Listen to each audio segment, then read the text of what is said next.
It is January 22nd, 2026, and this is the Court Gallery.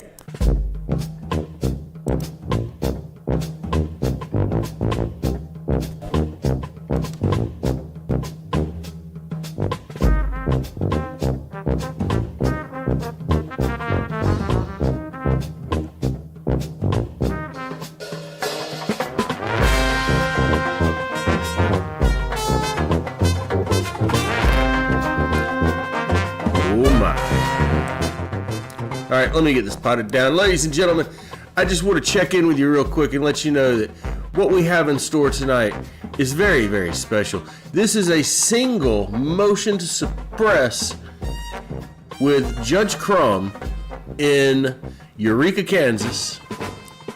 And this is going to be kind of a hybrid show tonight where it's mostly court, but it's also a fair amount of body cam footage. And ladies and gentlemen, I hope you enjoy it, because it kind of gave me the feeling of watching, kind of a Biggie mixed with court cases. It's all the good stuff together. The driver of the car's got a bad attitude. The passenger in the car is the one who's actually having a hearing here. Her lawyer, she wants to have the whole traffic stop thrown out because, of course, it all went south. And you're going to get to see every single bit of it. Ladies and gentlemen, the whole night will be spent in Eureka, Kansas tonight. Buckle up. It's going to get crazy. This is the Court Gallery, and it all starts right now.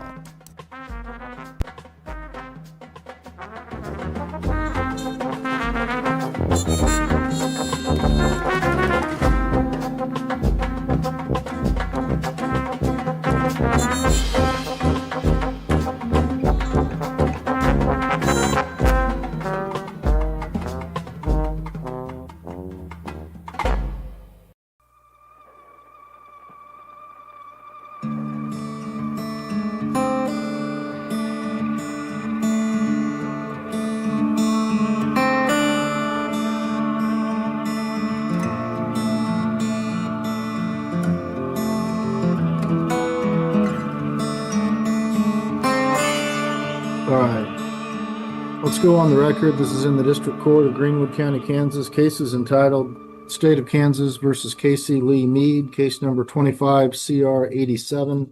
Would counsel announce appearances, please? May it please the court, this state appears by Jill Gillette, County Attorney.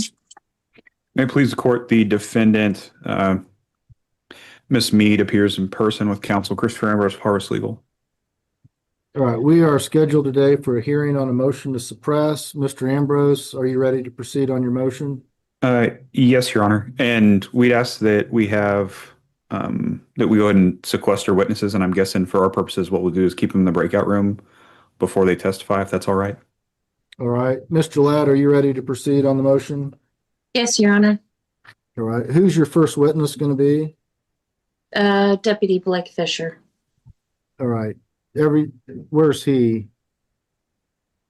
I don't see him on here. I just spoke to him.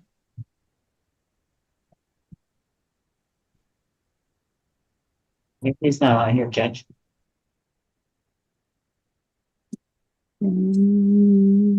Make sure he has the login, Judge. I resent him the login, make sure he can get in there. All right. I am going to grant the order for sequestration. We'll wait a couple minutes until to see if Deputy Fisher gets on here. I will advise you, we'll place you in the waiting room until it's your turn to testify. You're not to view the hearing on YouTube or discuss the case with anybody while you're in the waiting room.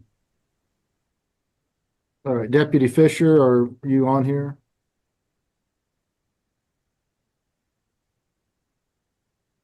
Yes, Judge, I apologize. Been having some technical difficulties this morning. All right, I'm going to have you raise your right hand. You swear the testimony you're about to give will be the truth, the whole truth, and nothing but the truth, so help you God. I do. All right, you may proceed, Mr. Gillette. Could you please state your name for the record? Deputy Blake D. Fisher How are you employed? by the Greenwood County, Kansas Sheriff's Office How long have you been so employed? since December of 2019. And what's your total law enforcement experience? 5 years as a commissioned deputy.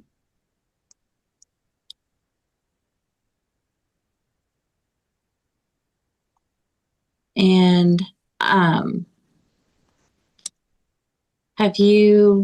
were you on duty on Saturday, June 7th, 2025? I was. Where were you on duty at when you noticed the defendant? I was on Kansas Highway 99, approaching US Highway 400 in Greenwood County, Kansas. And having been on that route, what drew your attention to the vehicle the defendant was in? The window tint of the vehicle appeared to be too dark. And how do you observe window tint? Normally, it's with my high beams on as the vehicle passes by. And when you are trained to use the window tint meters, do they talk about the silhouettes of the individuals inside the vehicle? Yes. Were you able to see the silhouettes inside this vehicle? No. And have you used this technique for a long time? I have. And is it something you were taught to do? Yes. And when you were using this technique, did you make a stop on the vehicle based on that? I did. And when you made this stop, what was the first thing that you did? I approached the driver. And where was the vehicle? Where did the vehicle come to rest when you made the stop? I believe it was at US Highway 400, and I believe it was R Road or S Road. I believe it was S, I believe. No, R. It was on R Road. Okay. And do you have your report with you in case you need to refresh your recollection? I do. And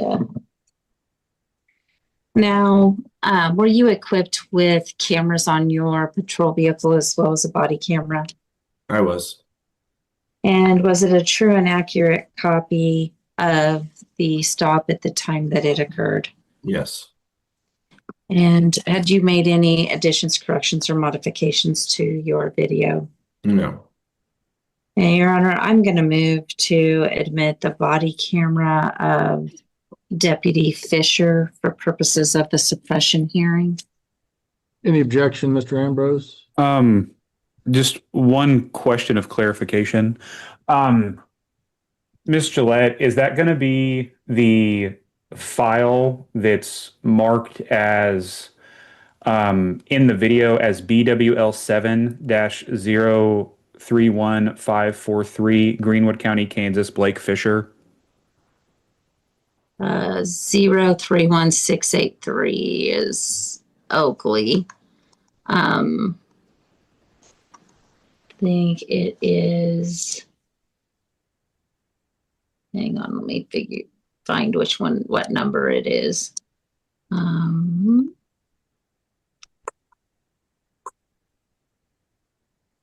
Should be marked as BWL 7-031543. No objection to that, Judge. Thank you. I just wanted to make sure we were working on the same file here. All right, is that going to be marked as States 1? It will be marked as States 1, Your Honor. I've admitted my laptop as a separate exhibit. Sometimes Judge Webster wants to continue to see my face while we work from my laptop as the online, because we now have the online system. So, All right, States 1 will be admitted.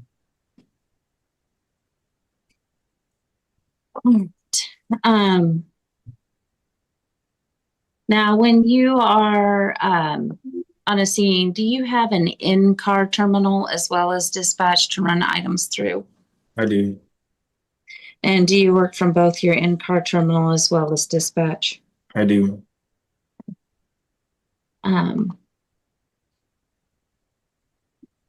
Your Honor, I've admitted the laptop. I don't know if Angela can admit it into the meeting. I don't know what that means, to admit the laptop. Are you going to play the video? Yes.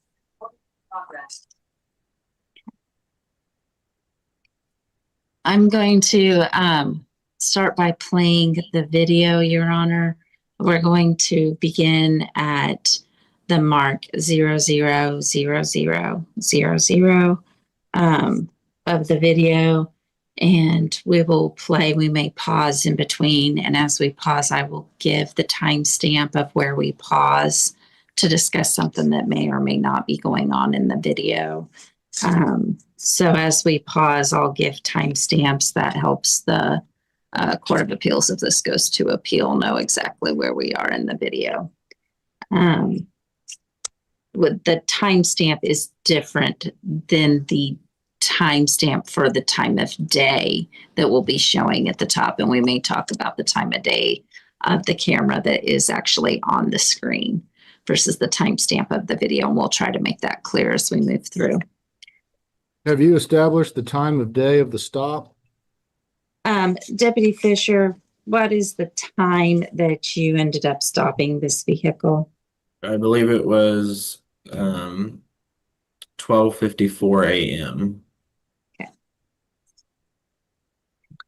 All right. That would have been on June 7th of 2025.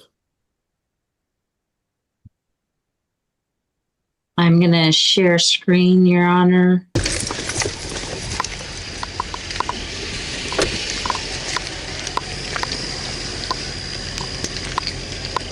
Hello. Good, how are you? Well, I'm good. Oh, man, that's disrespectful, man. What is that for? What? She's got a migraine headache bad, dude. Okay. Like, seriously. Okay, do you have your driver's license, insurance, registration? She's the one that's got the driver's license, and she's got a migraine headache. Would you please not shine that in my light? I'm gonna do what I can do, But okay? that's not. I don't care. What was the reason you pulled me over? Because your window tint's too dark. I need your driver's license, I insurance, don't have a registration. driver's license and insurance. Okay. She does. She's got a migraine headache. And the insurance, room setback. Man, we are Can moving. you just give me 2 seconds to get the insurance, because we're moving out of state. Okay. So I just got the car, Yeah. put my name, and I got to remember what bag I put it in. I didn't put it in the. I'm pretty positive I didn't put it in. Oh, I hope you didn't put it in the ones. I didn't put it in Buried. the glove box. So can you just give me Your license are right here. my license? Yeah, my license is right there. Okay, so why are you driving if you don't have a She license? has a migraine Because I have a- headache, and I didn't Because want I to have a wreck. migraine. Okay, who's she to you? That's This my is girl. my- That's my wife. Okay. Well, yeah, Yeah. we've been together for like 4 years. And we're coming from Hutchinson, Kansas. We're going to Tennessee. My mom's in the hospital. You're coming from Ow, Hutchinson. get her control of that dog. You're coming from Hutchinson going to Going to Tennessee. Yes, sir. Yeah, I had to go see my mom. And I get migraines super bad. Deputy, I want to stop and pause here. We're at timestamp 232 in the video. It's date stamp 6/7/25 at 56:26.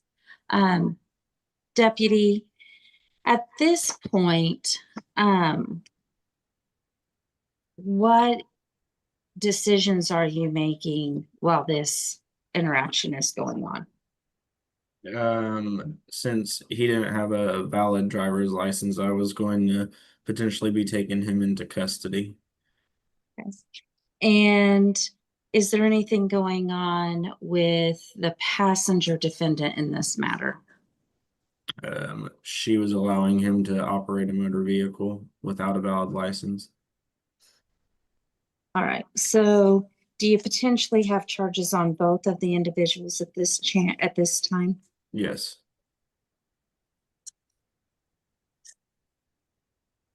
All right, let's proceed with the video. She got a prescription for it. Yeah, I take medicine for it, so. I'd just rather this happen than to hit a tractor trailer truck or something, you know. And we have to get there. I have to get there. Like I get super sick. I got 2 medicines for it actually. Okay, so it's through Reddinger Insurance. I just got it today. Give me, let me just. You want to put my hazards on or what? Am I free to like sort through my stuff? Okay, thank you. Yeah, we just had a long night, man. I don't mean to be pissy with you, man. It's just one thing after another, you know? Okay. Hey, Sheriff, can you start in the back and see if 2 availables, please? I got one that's pretty agitated with me.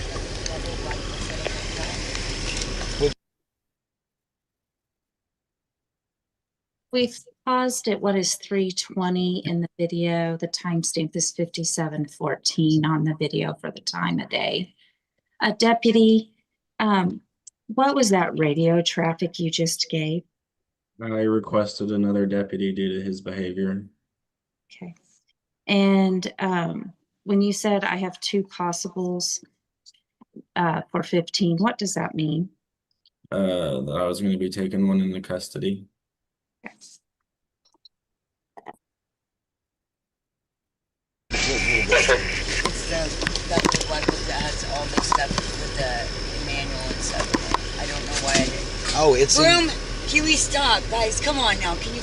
I'm about to let them dogs These are go. our kids, and they don't know how to. Can we act just let all them go? the time. No, Just let them go. no, you will not. I seen that book today. I'll be right back with you.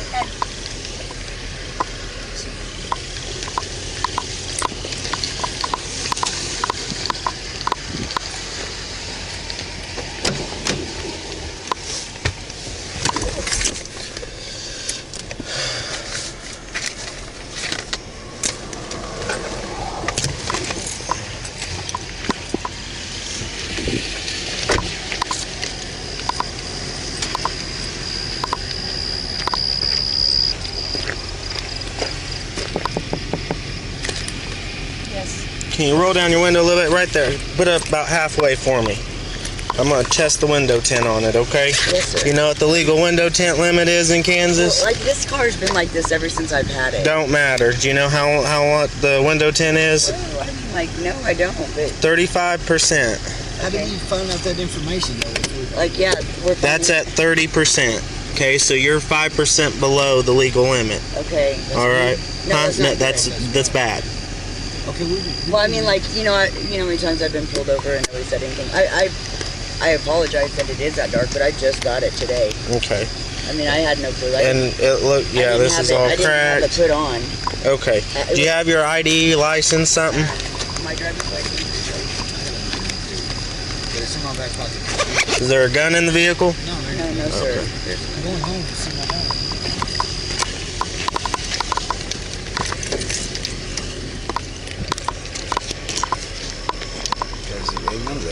Go ahead.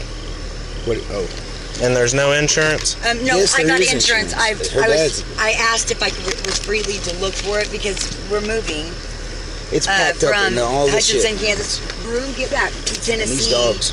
I have a migraine. That is why he's driving, and I need to look for that my book. Usually I stick it up here, and I didn't because we were in a hurry to move. So No, I seen it, but I just don't remember where I put it at. and I didn't want to move around too much because I don't want to make you guys nervous. So I was just. I know it's through Reddinger Insurance. All right, keep looking for that insurance. I'll be back with you. Yes, What kind of offender are you? A violent offender. And I'm a drug offender. But in Tennessee, I'm not no offender at all. I mean, it's just Kansas that does that. So that's why I'm going back home, man. I ain't been home in 14 Okay, years. how long have you owned this vehicle? I just received it back into my possession today, and we just signed the title and Today?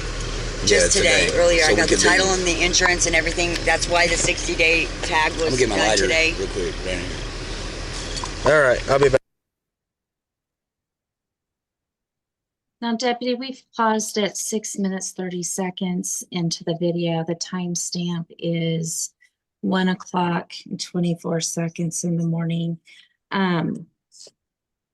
When you were handed the driver's license and ID card, did you notice anything about the ID card? It was expired. And are you the Kansas Offender Registration Compliance Officer for Greenwood County? I am. Objection, relevance, Judge. I believe I believe that we're having discussion regarding the driver, not the passenger who's the defendant in this case. If the driver is able to be arrested, the vehicle can be detained. And once there is a felony, the vehicle is able to be detained as a probable cause Carroll doctrine. We already have Carroll doctrine because he's driving without a driver's license, and the passenger allowed him to drive the vehicle she just got back into her possession. And that is also an arrestable offense. So right now we have an arrestable offense on both individuals, and an expired ID card when you're a Kansas offender that is required to register is also a felony. So it is very important to the case that there is a felony being committed. I'll overrule the objection. And officer, as the Kansas Offender Registration Compliance Officer, what do you know about expired IDs? If they are not up to date, it is a violation. So when the expired ID was handed to you, did the nature of your stop change even further? Yes. Now, do you have the option of asking for charges for that expired ID? Yes. And do you have the option of not asking for charges for that expired ID? Yes. And is that a charge that can be added by the prosecution? Yes. We'll move back to watching the video at this point. Back with you.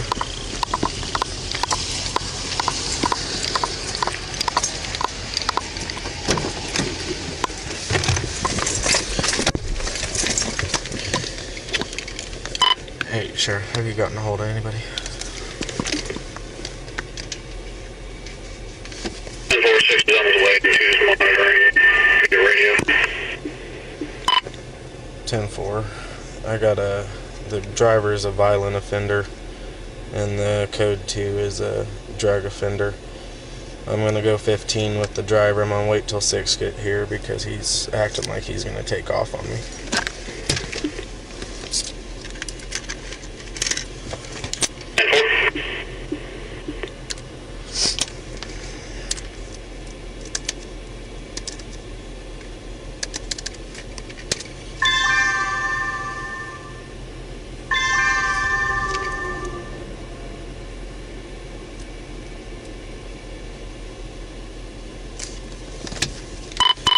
Hey, Sheriff, I got Kansas, 2 Kansas 27s when ready.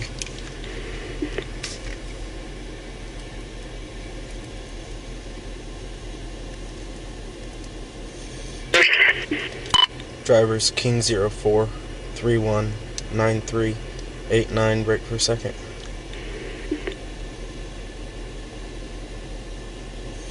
Go ahead, 1 second. Front seat passenger King 00 80 7878.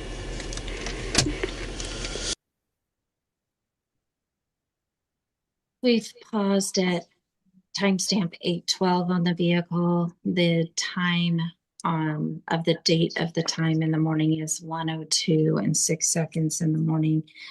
Deputy, when you have a violent offender, is it common to wait for backup to come to deal with taking a violent offender out of a vehicle? Normally, yes.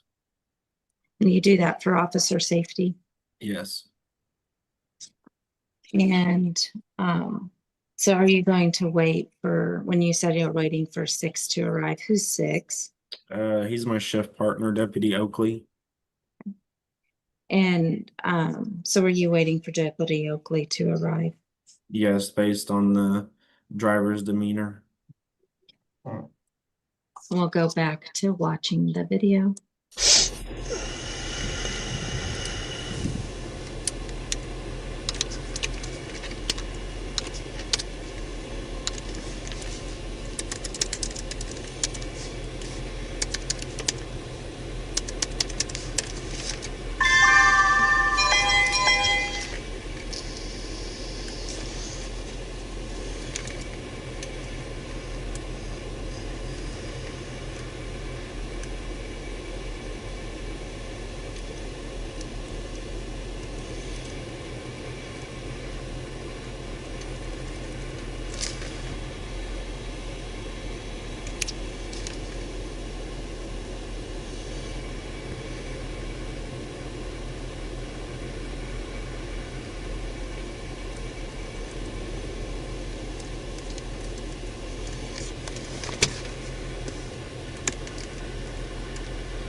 Hey, you available?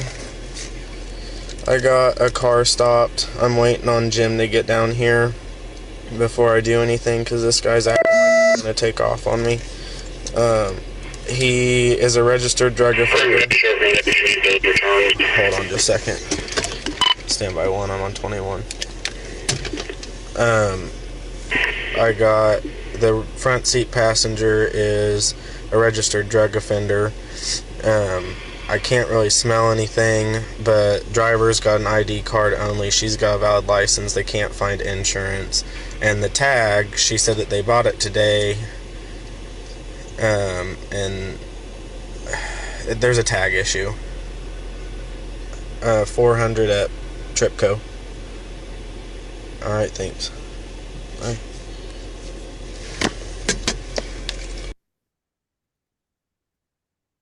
We've paused it, timestamp 11:19.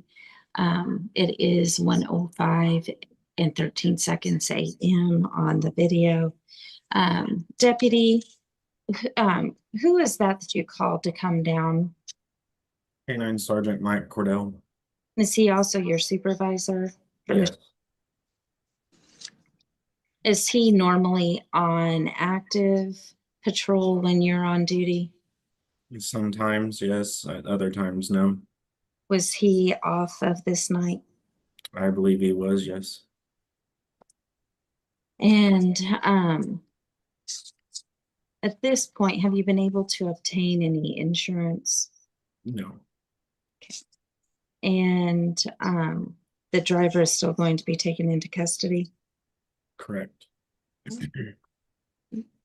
Your Honor, we'll proceed with the video.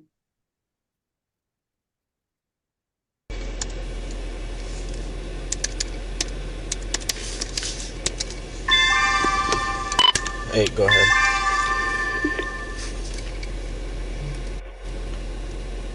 On your first 27 shows to be expired in an ID card, but negative 29 might be bigger, that shows to be registered offender. And on your second, that shows to be current valid, negative, that's registered correct to limit this code to less than Mead, and also registered offender.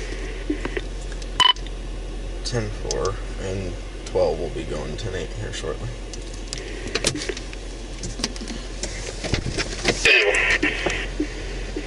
Well, you also log just in case he does take off. Reason for stop was 30% window tint.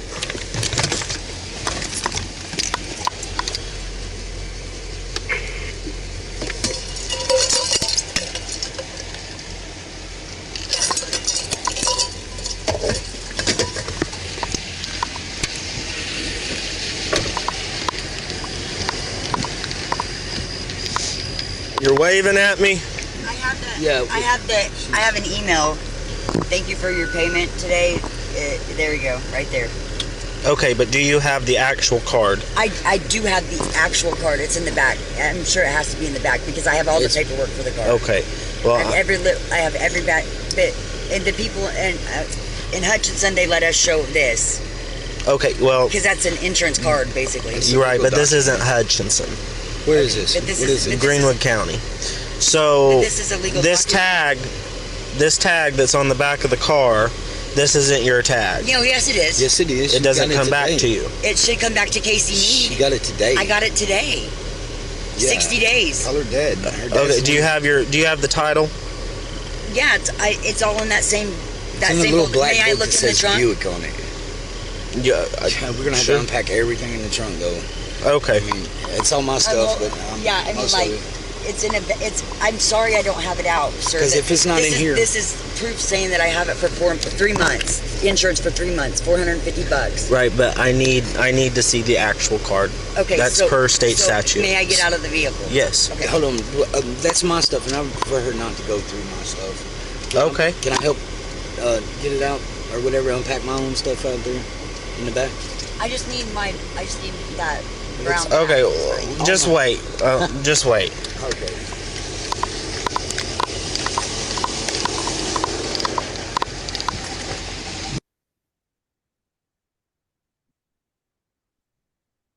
We've stopped at 14:06 and the timestamp time is 1:08 a.m. on the video. Deputy, did you in any way tell her she couldn't get out of the vehicle to look for the insurance? No. Who was requesting she not look in the trunk for the insurance? The driver. And did you tell her she could get out and look in the trunk for the insurance? I did. And were they beginning to have a disagreement about whether or not she could get in the trunk to look for the insurance? They were, yes. We'll continue to watch the video, Your Honor.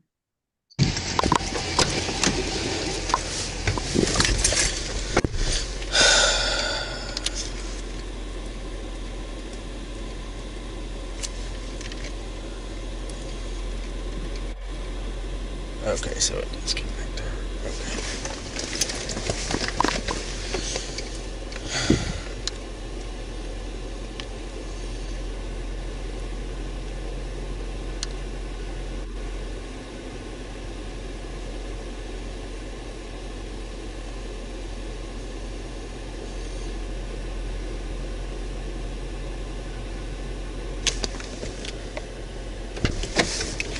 Hey, Sheriff, they got the car in reverse. Hey! Get your foot off the brake and put the car in park.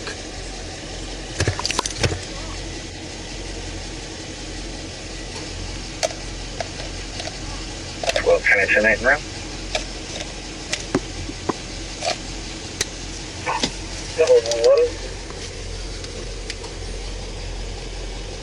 Hey, Sheriff, car's back in park.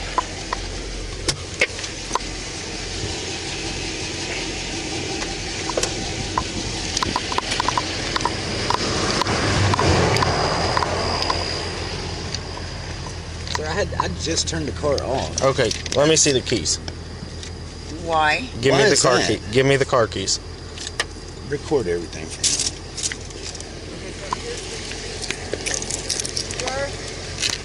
Here's the title to my car. This is outrageous, man. I'm just trying to see my mama, man. Okay? My mama's sick, you understand? Okay. She's really sick, okay? I'm not trying to cause no problems. So but here's you're- the this title. is unnecessary, man. And this It's not really. Why isn't it not? Listen, It's not. For window John, tint? Here's this, sir.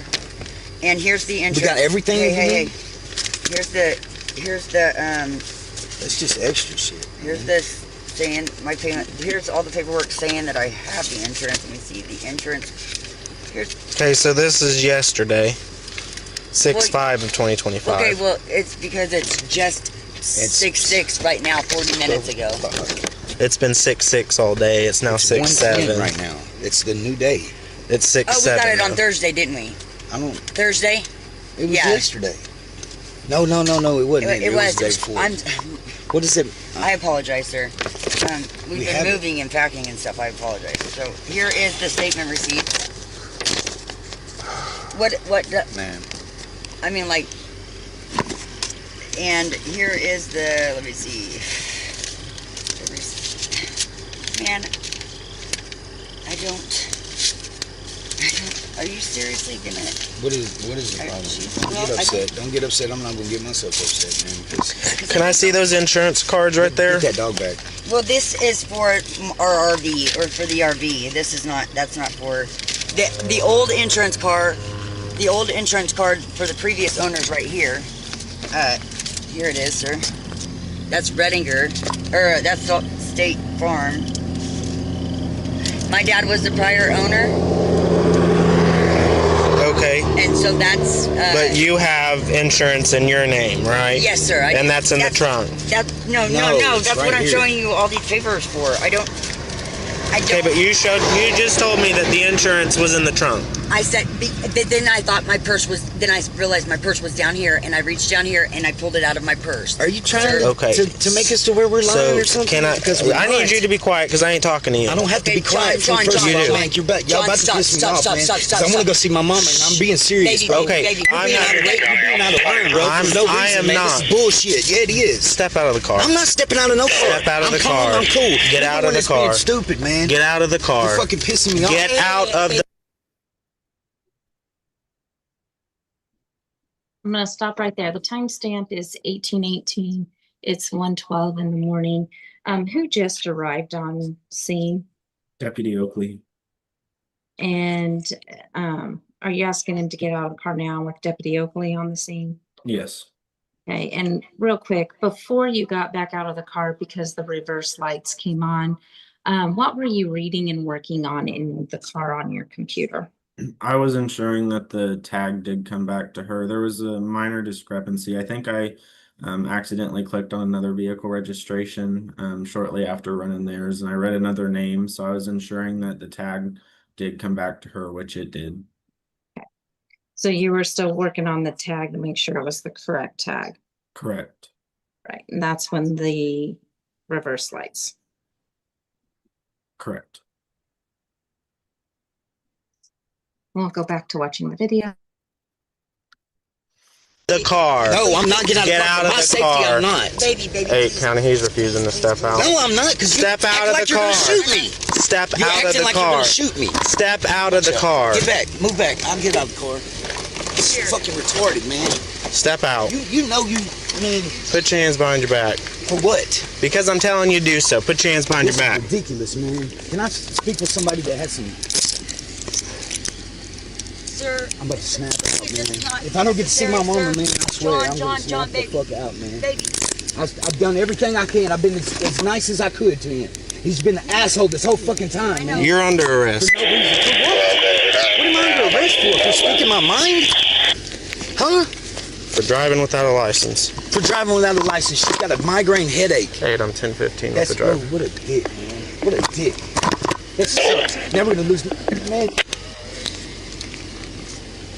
Why the fuck did you do this, man? Why are you doing this? I didn't do anything to you, man. I didn't do nothing to you. Out, babe. I'll get you out. But it's crazy, man. I'm gonna lose my mom over this shit. Stop, John. I'll get you out. I can't handle it, man. I can't handle it. I already lost my sister. I can't handle my mom being lost.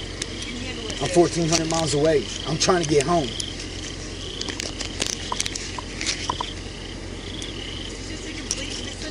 You have anything that's gonna poke, prick, stab, hurt me at all?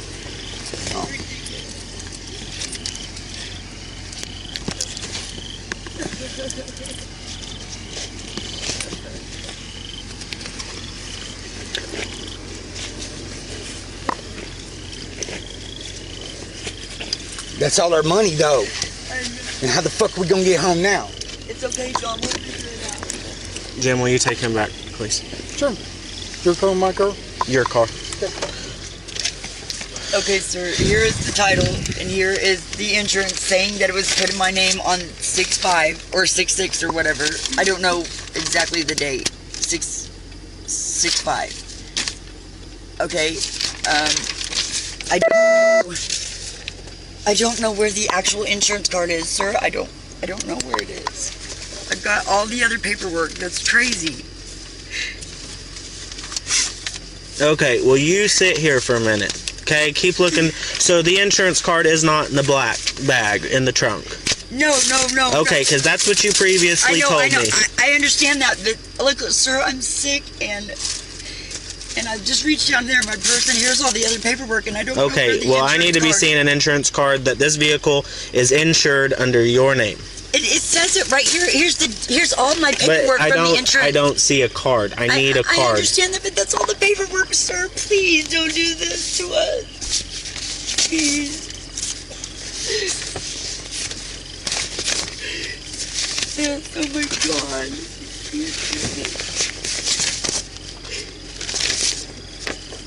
It's not an actual card anyways. It's one of those pieces of paper. It's like right here. Here you go.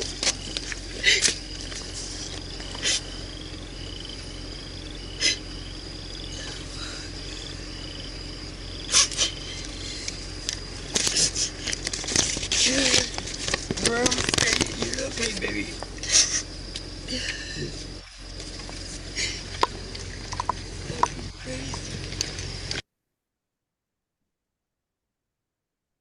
I'm going to pause. It's 21:58 in the video. We're at 1:52 a.m. Deputy, did you finally get the insurance card? Yes, And is that what's in your hand that you're verifying right now? correct. And are you verifying it to the VIN number in the windshield? I am. And we'll return to the video.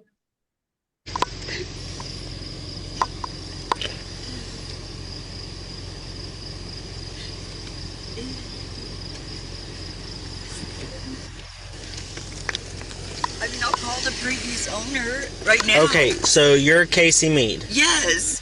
Okay, and is this vehicle on your registration? Yes. I'll show you my registration paperwork, as a matter of fact. Broom getting back. Yes. We went and unregistered because we're moving, so. Here, it's right there. It's at the bottom of the paper. Is it on his registration? He doesn't own it, I do. It doesn't matter if he's driving it. It's just because I have a migraine, sir. Not for no other reason. So you can't drive right now with migraine? I can pull over here if I need to, but my head hurts bad. Do you need an EMS? No, I don't need an EMS. I get migraines all the time, sir. I have medication for it. I'm not trying to be an asshole. I take Topramate and Imitrex for it. And when I take my Imitrex, I gotta lay down for 30 minutes. I'm not trying to bullshit you. We're not lying to you. That's a real deal.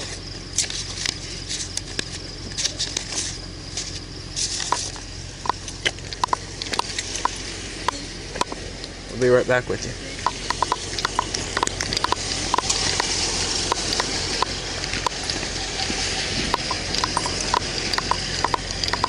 Did you know that he didn't have a valid driver's license?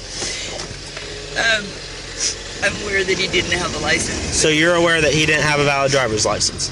I mean, sir, why are you being... I'm just asking. You just told me, so you know... I'm aware that he didn't... I mean, I've been with him for 4 years, so yes, I'm aware that he did not have a license, but we're just trying to move. That's all we want to do is just get out of the state, and we're not trying to cause no problems. We've done everything up right until now. He's off parole.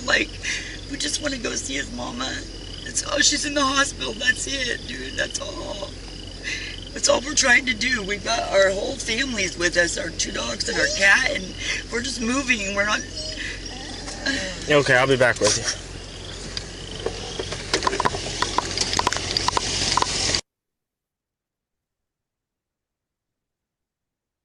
you. We're pausing at 24:31 in the video. It's 1:18:25 a.m.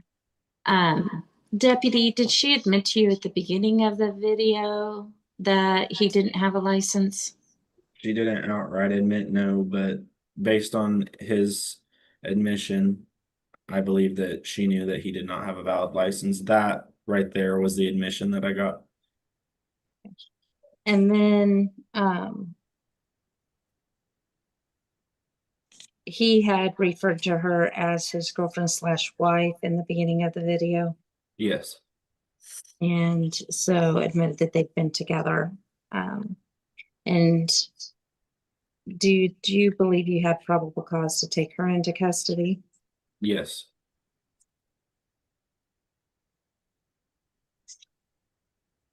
All right, we will return to the video.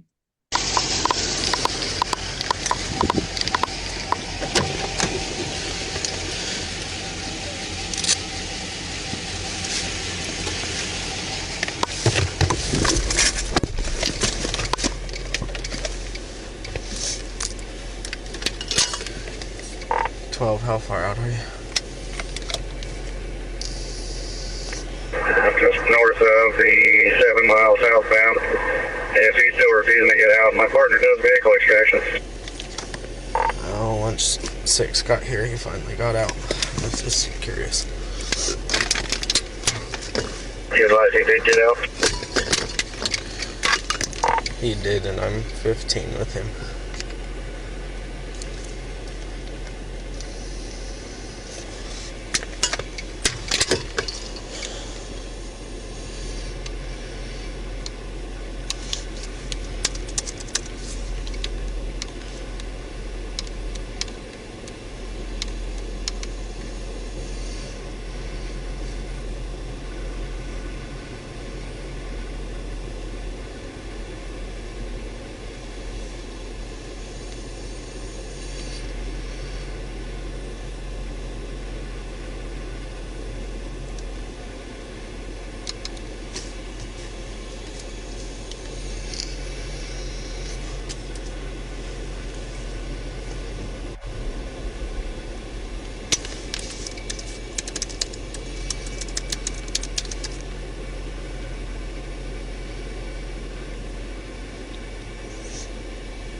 Yes, please. What's going on? Just shut the door for me.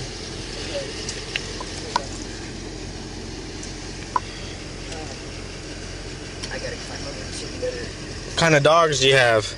He's a English Mastiff. She's a Rottweiler pit.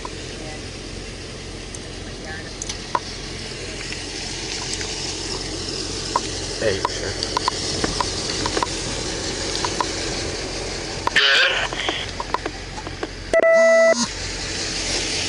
I'm gonna eventually be on 15 with the passenger.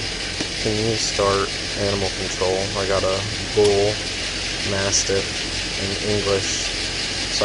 Rottweiler pit, and a cat in the vehicle.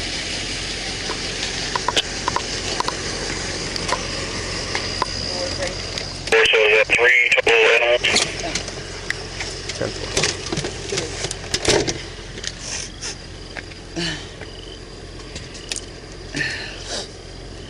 We can just have them park at Pete's until we're ready for them. We're right here at the entrance.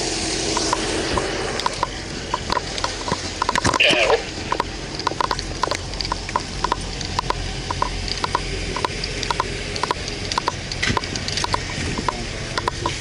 Excuse me, Jim. Okay, I'm gonna provide you your Miranda rights real quick. Oh, you did? Yes, I have. Okay.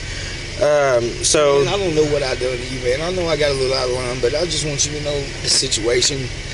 And I know you probably it doesn't even matter, but I know what I did. I guess is You know, I did the safest thing that I thought. I have to get home to see my mom, man. Okay, so, but you did provide a Miranda? Yes, I did. Okay, thank you. So, my question to you is when I asked you where you was coming from, you said you was coming from Hutchinson going to Tennessee, okay? Yeah. You were going west, not east. We were coming back to get our cooler that's sitting over there at the gas station right now. See it by the air compressor? We left it here, man. It's been one thing after another all night. The car is acting funny. She's got a migraine headache. My mom's on dials. My mom can't even talk right now. I ain't seen her in 14 years. You understand why I'm upset, man? Where's the cooler sitting at? It better be by that. I just seen it's a blue cooler. It says it. Is it up by the building? No, sir. It's by the that air compressor machine. Over on the other side, right there. Yep, on the other side of it. Well, I'm gonna go look, see if that's there, but... That's the only reason why we turned around and came back. Okay. She's got a bad headache. Well, you understand when a law enforcement officer gives you a direct lawful order to Man, do I'm going something... through a lot right at I this understand that, moment, but so I'm you're only sorry. gonna I make didn't it mean to be worse. like You could have that. gotten tased. You understand that? Yeah, but I mean, that wouldn't. Why wouldn't you just take the time to figure out what's going on first? You know, instead. Well, of just you being, really didn't give me an opportunity to. You've been that was my here. fault. That was my fault. Okay? Correct. I understand that. I can't help that. I'm at that Well, level. here's the deal. If you're up here, where's that going to put us? It's hard for me to know. 10 times higher. Yeah, I know. I mean, I didn't mean to get it escalated like that, but man, guys, hey, listen, this means the world to me right here. Like they've been doing this 14 years up here. That's why you've been calm and cool. I'm stopping at 33:27. It's 1:27:21 on the video. I'm going to stop share. Deputy, at this point, are both individuals in custody? Just Baker is physically in custody, but Miss Mead, yes, she was going to be taken into custody. Okay. And does Sergeant Cordell arrive at 1:43? Yes. And is Miss Mead in custody by then? I believe so, yes. What time? What time did Deputy Cordell arrive? As Sergeant Cordell, what time did he arrive? But can I refer to my report just to ensure the actual time? And I'm actually going to say she was not taken into custody when he arrived. She was taken into custody after he arrived. She was in the vehicle when the probable cause search, or I'm sorry, when the free air sniff was taking place. But you had already told them you were going to arrest her and you had already called for animal control. Correct. I'm just saying she wasn't physically in custody. 1:34 in the morning is when Sergeant Cordell arrived. Okay. 1:34. And then I will pass this witness to the defense, Your Honor. But before you begin, I've got a question. You just testified that you're going to take Miss Mead into custody? Correct. For what? That was allowing an unauthorized operator to operate the vehicle. Okay. All right, Mr. Ambrose, cross-examination.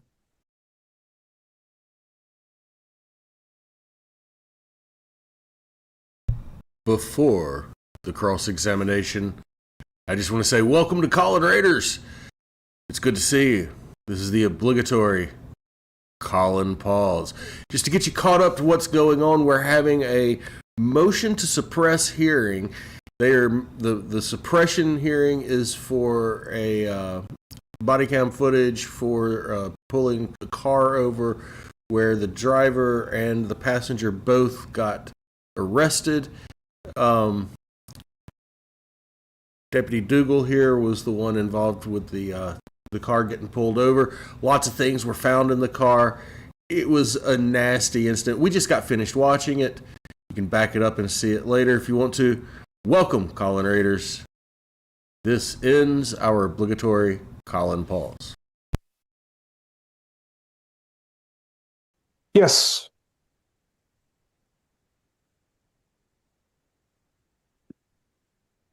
So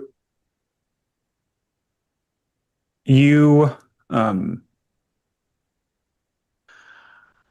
you had testified earlier that you received a driver's license from Miss Mead as well as an identification card from Mr. Baker early, and that was early on in the stop, correct? Correct. And you testified today that Mr. Baker's ID card was expired. Is that right? Yes, it was expired. Do you remember the expiration date on that? I do not right offhand, no. Do you did you note in any of your reports that his ID card was expired? I did. I'd have to find it real quick. If you could, please. Yeah. Okay. That would. It's going to be the top paragraph of page 2. The exact wording: Baker showed to have an expired identification card with no outstanding warrants for his arrest. Thank you, sir. And just so we're clear, you initially thought that there was some issue with the tag and Miss Mead's registration on the vehicle. Is that right? Correct, but I corrected that. I think I was on another vehicle's registration when I was on my terminal, but that was all cleared up, and the vehicle was in her name. Okay. And also we had some discussion about insurance throughout this video, the insurance on the vehicle. Is that right? Correct. Okay.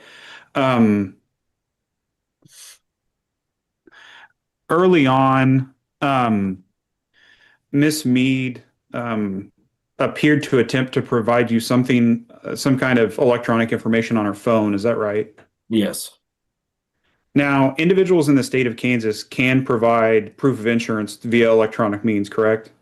Correct, as long as it's the actual insurance card. Now, it's proof of insurance that has to be provided, not the insurance card, correct? I've always been told and understood that it was the actual insurance card, so that's what I based it on. Okay. And I believe she was only showing me payments. It was nothing that had the VIN number of the vehicle where I could verify that the insurance was on the vehicle that she was driving. Okay. But later on in the video, we see her provide you further paperwork with the proof of insurance on it, right? After he was taken into custody, correct? Yes, after Mr. Baker was taken into custody, is that right? Correct. Okay. Now, you had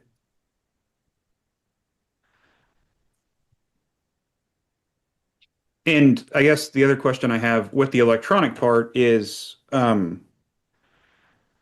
you didn't act like she just kind of pointed it at you and you didn't take it to look at it, right? No. Okay. So you weren't able to look through the whole email to see what was actually in there, right? No. Okay.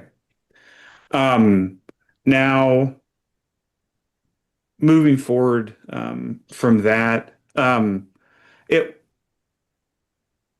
guess first off,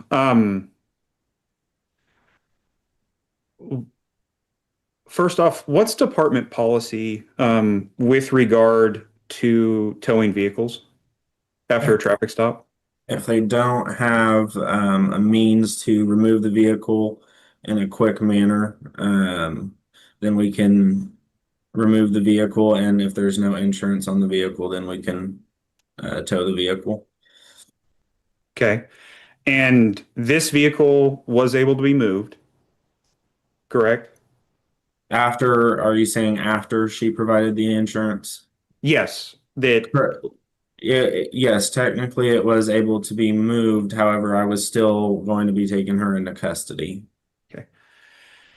And what was the basis for taking her into custody at that point?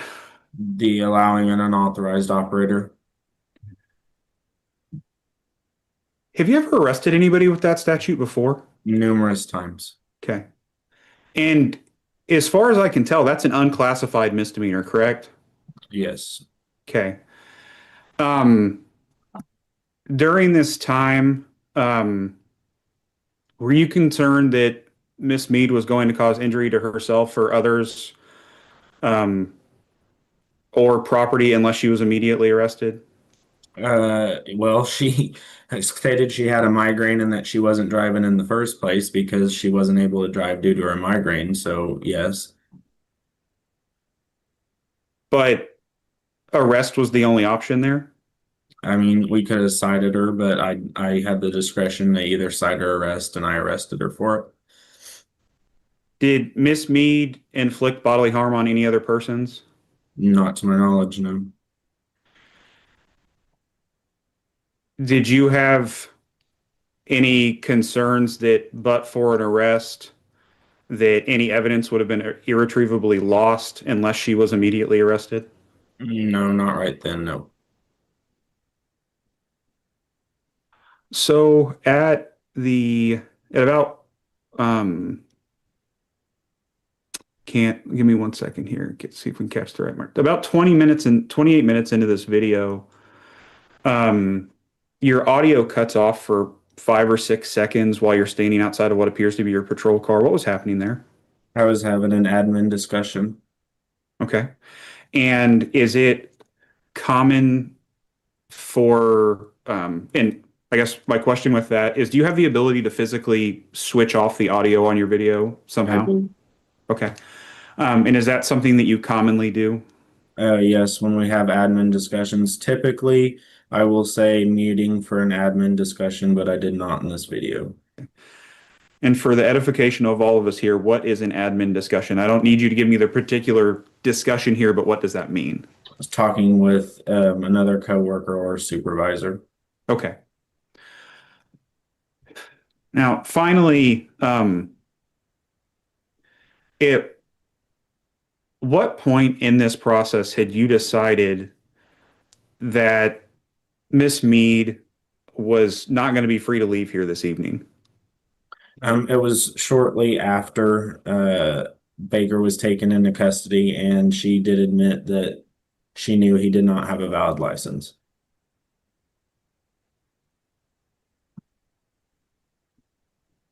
I don't believe I have any other further questions for this officer. Thank you, Judge. Thank you, Mr. Ambrose. Redirect, Ms. Gillette. Deputy, did you have suspicion that she knew he did not have a driver's license early on? Yes, at the initial approach, after he had informed me that he didn't have a license and stated that she did, that grew my reasonable suspicion. Okay. And it is the officer's discretion on whether to arrest or not to arrest. Is that right? Correct. And can you leave the person in the vehicle with their dogs to keep the dogs calm as long as possible? Yes. Were there 2 dogs in this vehicle? Yes. And what were the breeds of those 2 dogs? Was an English Mastiff and a Rottweiler mix. And did she help with her dogs later on? Yes. And would it be advantageous for you to have her where she can help with the dogs up until they're taken by animal control? It normally helps, yes. The dogs don't know us. Sometimes they can be aggressive. So if I can keep somebody they know there to keep them calm, it does help. Now you state before you go back and approaching the vehicle that you're going to go 15 with the passenger. Don't you say that to dispatch? I believe so, yes. And I have no further follow-up with this witness. Thank you, Ms. Gillette. Anything else for this witness, Mr. Ambrose? I don't believe so, Judge. Thank you. All right.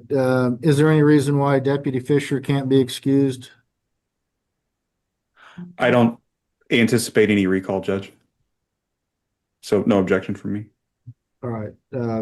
Deputy Fisher, you're free to go. You're welcome to stick around. If you do, please mute. Yes, sir. Thank you. All right, Ms. Gillette, you may call your next witness. Your Honor, we'll be calling Sergeant Cordell.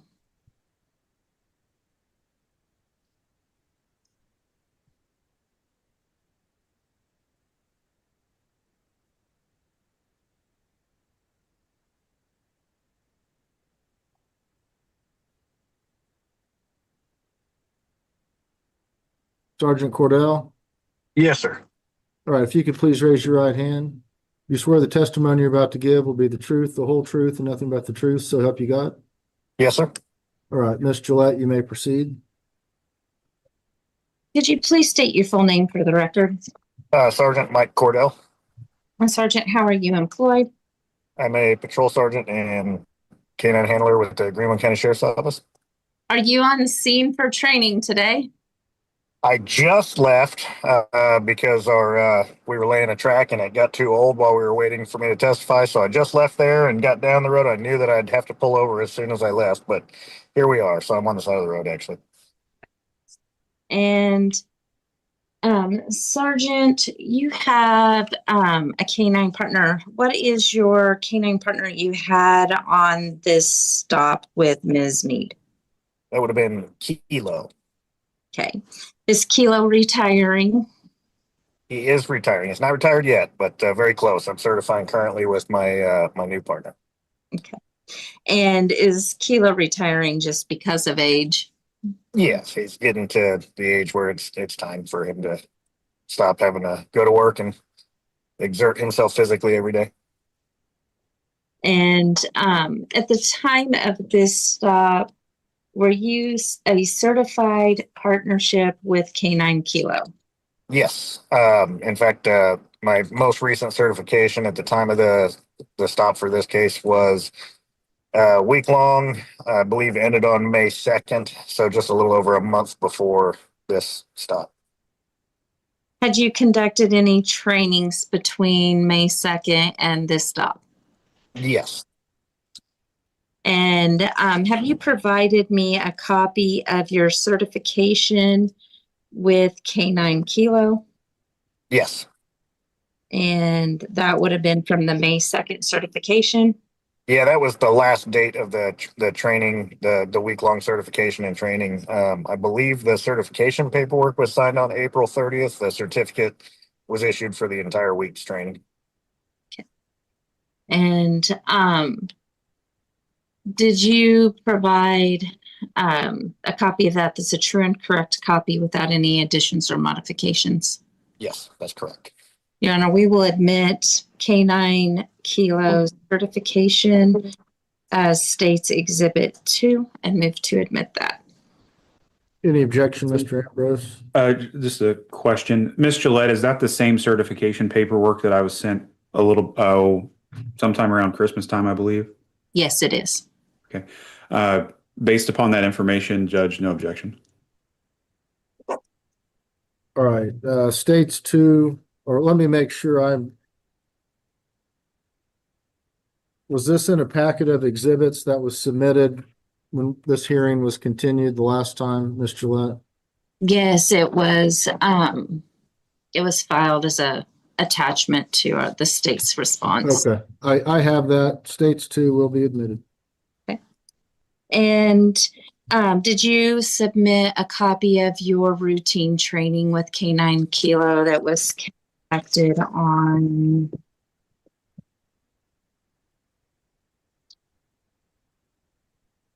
May 31st? Yes. Are there any corrections, additions, or modifications to it from the time that you conducted that training? No. Did you print that report December 23rd of 2025? Probably. That sounds right.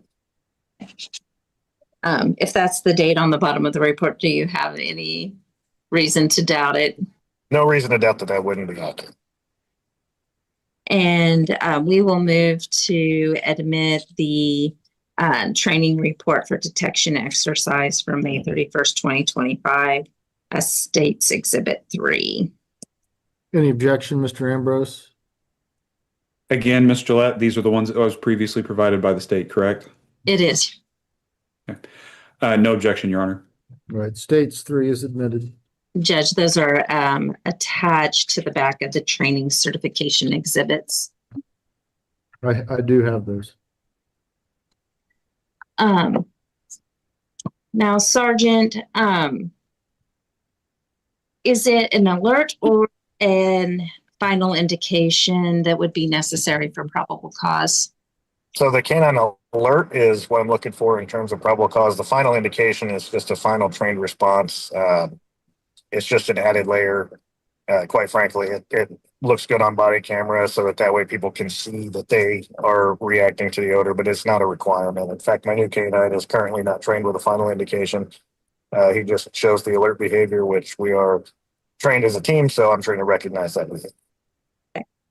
And were you trained to recognize Canine Kilo's alert behavior? Yes. As well as his final indication? Yes. What drugs is Canine Kilo trained to recognize? Marijuana, methamphetamine, heroin, cocaine, and fentanyl, and the derivatives of all of those drugs.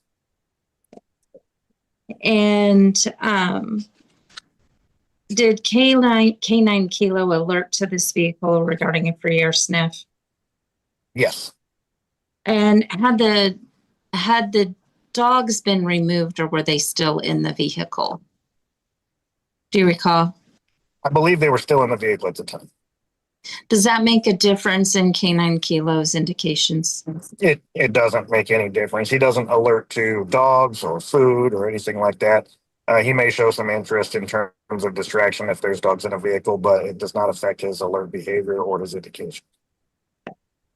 And does this Canine Kilo, where did he alert on this vehicle? Can I refresh my recollection looking at the deployment log? May he refer to his deployment log, Your Honor? He may.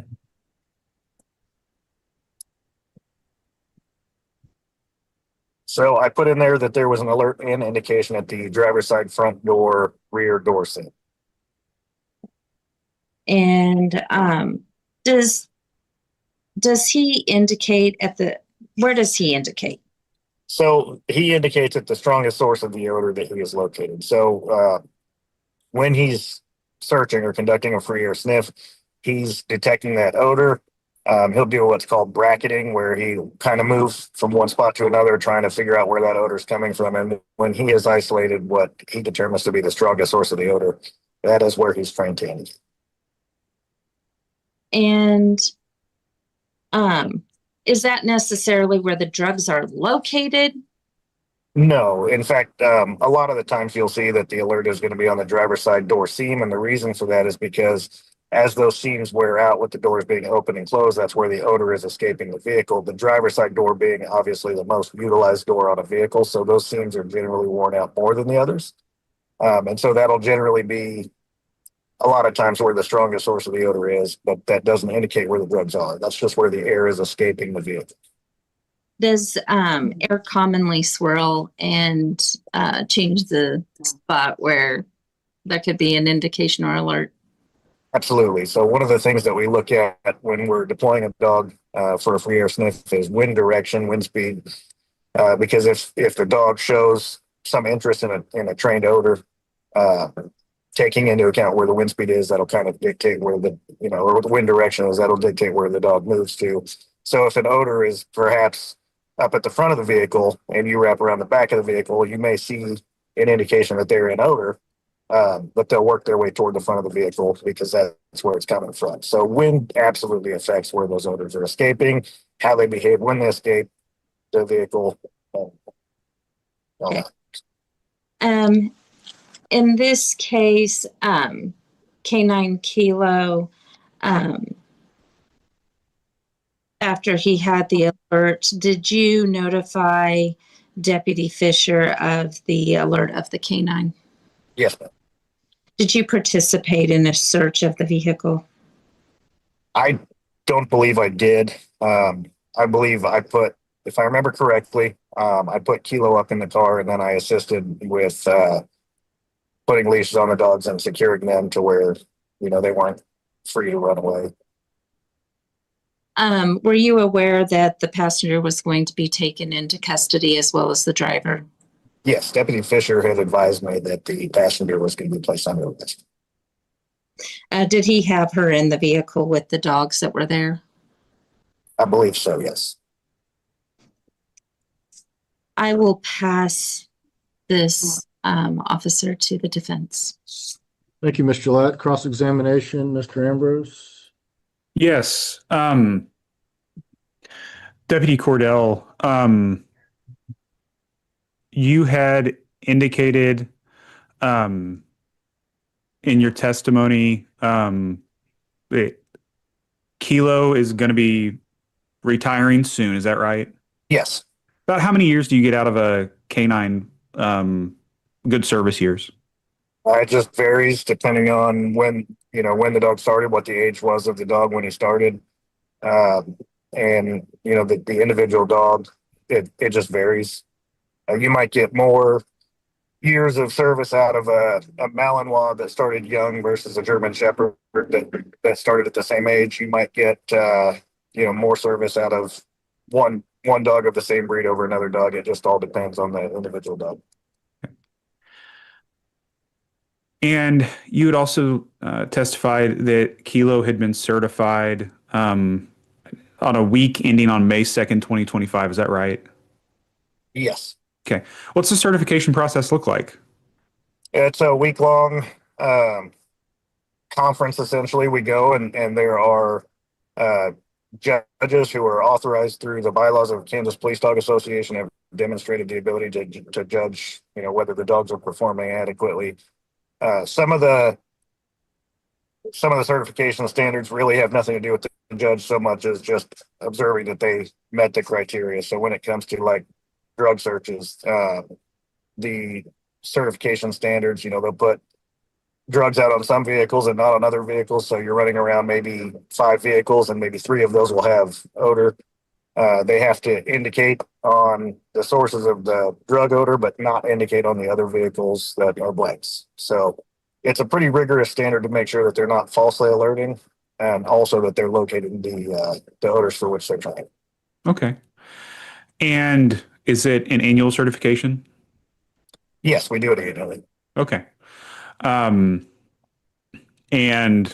just so we're clear, I believe you testified that you had provided, that it's in evidence now, but Kilo went through that certification process and was certified again, correct?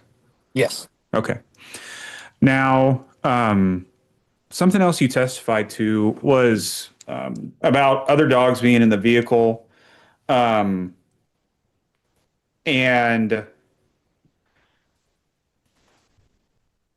it can cause distraction for your canine partners, possibly. In this case, did you notice anything with these 2 dogs in the vehicle causing any distraction for Kilo? Nothing in terms of the free air sniff. I know he was interested, like when a dog would be inside a vehicle up against the window or something, he'll look at them. He's interested in that, but he doesn't give, it's just like if you're having a conversation and you hear a gunshot go off nearby, you're going to stop what you're doing and look, but then go back to the conversation if there's nothing alarming. That's kind of what I mean by distraction. He'll pay attention to him. He's very curious. He's as a patrol dog, he's not allowed to interact with other dogs. So he's always very curious, but then he goes back to work. Okay. Now, additionally, there's no other animals or anything like that will cause him to have like false alerts, will they, or is that a concern? No, and the entire time that he's been on the road, I've never seen any false alerts caused by any distractions or other animals or anything like that. He doesn't alert to animals. Okay. And so let's move to the free air sniff itself. So presumably Kilo was in your vehicle, he was released, and then the free air sniff occurred. Is that right? Right. Well, he's on a leash when I do the free air sniff. But he was, does he stay in? Does he stay in a crate in the back of your patrol car, or where does he stay? There's a kennel built that's installed in the vehicle, which is directly behind me here. Okay. Maybe that's a more artful way of what I was going to say. Thank you. Now, so he's released from the vehicle. He's on a tether with you. Is that right? Yes. Okay. And when you go to do the free air sniff, what's the procedure? How do you do it? I bring him to the back of the vehicle, and then I give him a search command, and then he has full control over the search itself. I walk around the vehicle with him, but he details the different parts of the vehicle, the seams, checks underneath the vehicle, looking for those odors, and he moves on at his own pace. Okay. And you testified that in the process of this, he eventually gets around to the driver's door in the front of the car, correct? Correct. And then at that point, and then at that point, you indicated I shouldn't use these words that also are a term of art for what your canine does. I apologize. You testified a moment ago that he gave an alert at that point. Is that right? Yes. So you can see in his body language when he is in alert, his head will snap to the source of the odor as he's going by it. That's when he catches that odor, and he'll come back to it to investigate. And then he gave a final indication of sitting, which is his final trained response to indicate that drugs are bad. Okay. And so you noticed that he alerted at that point, and then did he sit? Yes. Okay. And after this, at some point or some point during this process, did you throw something up against the vehicle door? I don't have it. I guess the trainer has it. Actually, I have his. It's a reward. It's a canvas. It's called a tug. It's just a canvas toy that is his reward for finding that source of the odor. Okay. And why don't you explain to me a little bit about that? So with that, when do you is toss it to him the correct term? When do you provide that to him? So when I see that he's in that odor and he is alerted, and then when he gives his final indication, I give him the toy that says reward. So the dogs couldn't possibly care less about your drugs in the car. They don't care. They don't understand it. They don't care. What they know is that it's a game that they play where they find that odor, they get their toy. And that's how you train a dog to find odors. There's a reward for finding the odor. It's how you introduce a new odor. That's how you train a dog from the very beginning. They get a reward for finding that odor. So to them, it's just a game. They have to go search. They try to find that odor. If they don't find it, they don't get their toy, and that's fine. They don't always get it. But when they do find it, they get their toy. So that causes some excitement in them, some body language changes, and that's what we're looking for. Okay. And when you give it to him, how do you provide the tug to him? Carefully, so he doesn't bite my hand. So usually I pull it out of the pocket and just toss it to him. Okay. And so I guess, do you recall that then something hitting up against the door during this process at all, or no? This is the exact canvas tug, by the way, that was in that video. It may have touched the vehicle. I don't know. Okay. I just toss it to him. Sometimes it'll bounce off of the vehicle. Sometimes it doesn't. Okay. Now, and I think we hit this earlier, but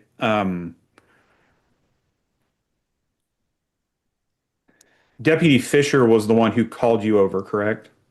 Yes. Okay. And when you get there, you were informed that the driver of the vehicle was already in custody. Right. And then that the passenger was going to be arrested? I don't know when he told me that. He told me that at some point that he was planning on arresting the passenger for knowingly allowing an unauthorized operator of the vehicle. Okay. Don't believe I have anything else for this officer, Judge. Thank you. Thank you, Mr. Ambrose. Redirect, Ms. Gillette. Just one quick question. There's some question about the time that it takes to travel across to an incident or a call out. Were you at home? I was at home off duty. And what is the distance between where you reside and Tripco? I don't know the distance in miles. I know I make that drive routinely, and it takes me about 45 minutes at normal traffic speed to get there with routine traffic. Is there any other dogs in our agency?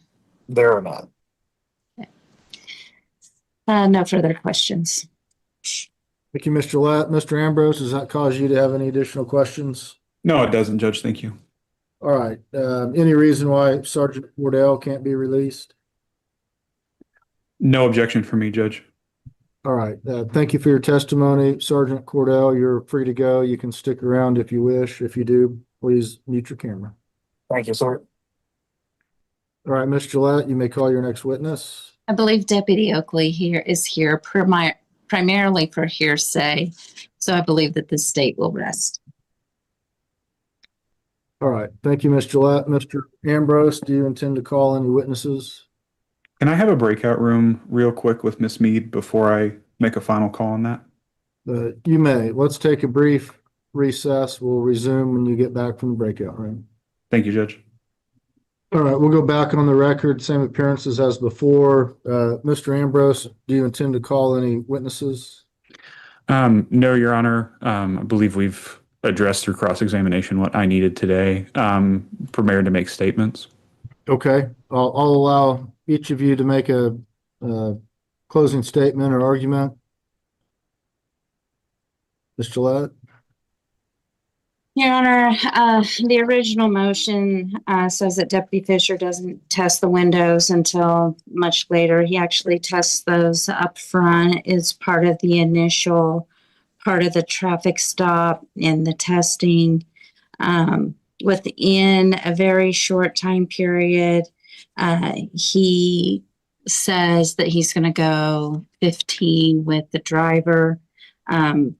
That is literally very close in hand, less than 5 minutes at 1 o'clock in the morning. There is an expired identification card. Deputy Fisher would know immediately that that is a felony.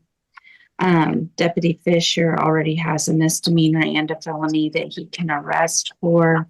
And on as this stop continues, he immediately has also suspicion that the passenger has allowed an unauthorized person to drive her car.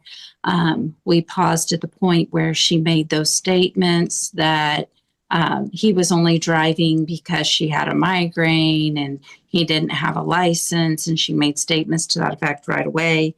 Then she confirmed it later on. Ms. Gillette, I've got a question for you. Right, you stated within 5 minutes that there were 2 arrestable offenses, and I'm not sure I heard one of them. I believe you said was the expired identification card of Mr. Baker. Yes, of Mr. Baker. And what was the other offense? So he had the expired identification card for Baker, which would be a violation of the Kansas Offender Registration Act. He also has Mr. Baker driving without a license, and Ms. Mead starts admitting in the very beginning that Mr. Baker was only driving because she had a migraine. He had already said he did not have a license, indicating that she most likely already knew. So there was a possible arrest for her as well. By 1 o'clock a.m., it is during the 1 o'clock minute.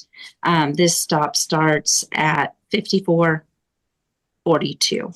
So 18 minutes 18 seconds before it turns to 55 minutes after midnight.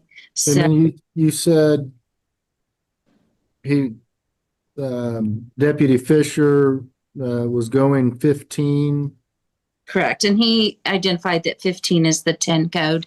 1015 is the 10 code for arresting one of the individuals in the vehicle. Right, and I'm assuming that was for Mr. Baker at that point. It is for Mr. Baker at that point.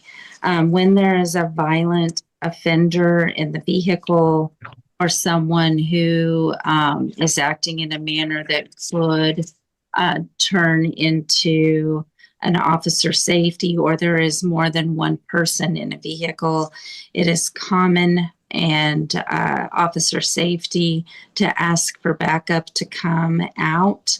And Deputy Oakley is quickly called for and asked to come to the scene. So there's arrestable offenses, and decision is made by 1 o'clock and called in by 1 o'clock.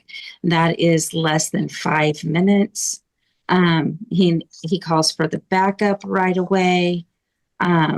At 1:04, the canine is requested. At 1:05, the return comes over the radio from dispatch, verifying the expired identification card of the driver and the status of the driver's license of Ms. Mead. So their driver's license and ID returns did not come until after Deputy Fisher's already made the decision that there's going to be an arrest from this vehicle. What was the time that the confirmation of the driver's license came? At 1:05 a.m. The decision to arrest came at 1 o'clock. At 1:05, 5 minutes later, dispatch came back with the returns on the licenses. And she had not yet found the insurance card nor even tried to get him to look at the email where she had found an email about her insurance. An email is not the driving card. In fact, the statute says they must look at only the proof of insurance and not flip through a phone.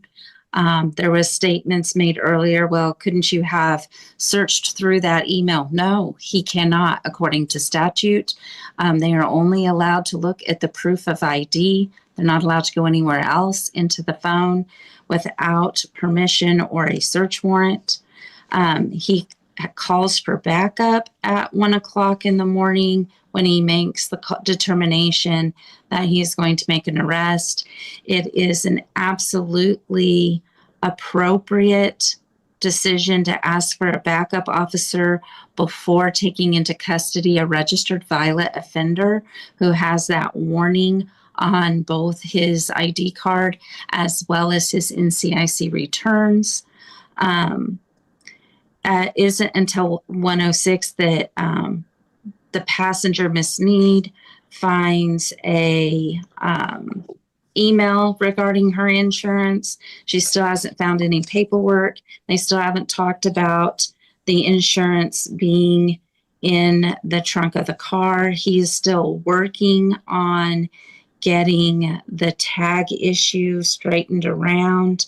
He is working on the tag issue at 1:08 when the reverse light comes on. The other light is not working, but the car is put into reverse. Deputy Fisher has to take a break from working on the tag issue and go back up to the vehicle to ask for the keys and have it put in park. At 1:10, the passenger had a bunch of paperwork she was digging through for insurance. She finally found the title, purchase paperwork, and is trying to find insurance. Deputy Oakley pulls up at 1:11, within a minute of Ms. Mead just finding the title. Mr. Baker is arguing and not wanting to step out of the vehicle. He is finally taken into custody at 1:13. The proof of insurance is found shortly thereafter at about 1:14, about 1:15 a.m. is when she finds that proof of insurance card on the video. The next issue that needs sorted out is whether or not she can drive. She's still claiming to have a migraine. That is why she was not in the driver's seat, and that is the supposed reason that she was not driving. Deputy Fisher actually asks if she wants medical to come, if she wants EMS. She continued to say she had a bad migraine, but then changes that she might be able to drive. She admits that she's been dating the driver for 4 years and knew he had no license, confirming the statement she had started to make in the very beginning of the video. And allowing an unauthorized driver to drive is a misdemeanor. It is an arrestable offense. And I am sure that Mr. Ambrose can say, well, she could have been cited, and that is officer's discretion. But she was taken into custody. At 1:24, she is taken into custody for allowing an unauthorized person to drive her vehicle. The car was not free to move because the decision had already been made, actually, even before she confirmed that she was going to be 10:15 as well. Deputy Fisher talks about that on the video that we watched, that he was going to go 15 with the passenger. And so that decision had already been made, but leaving a passenger in with the dogs keeps the dogs calm, keeps them from getting out of control. She ended up helping secure the dogs with animal control. She was the lesser of the two that would have been a problem or an issue, as Mr. Baker was already agitated from the very beginning of the stop. And but Ms. Mead did help with her dogs, which is better than letting them get out of control. We don't want to harm animals unless they are out of control. So we want to make sure we do everything that we can to keep them under control. And State v. Kirk says that window tint is enough to make a traffic stop. The training video for the use of the meter says if you can't see the silhouette of the individuals, it's reasonable suspicion. The windows did test for 30%. It is reasonable suspicion in the common sense and ordinary human experience. That's also Kirk. It is cited in my response to the motion. The officer is allowed to arrest.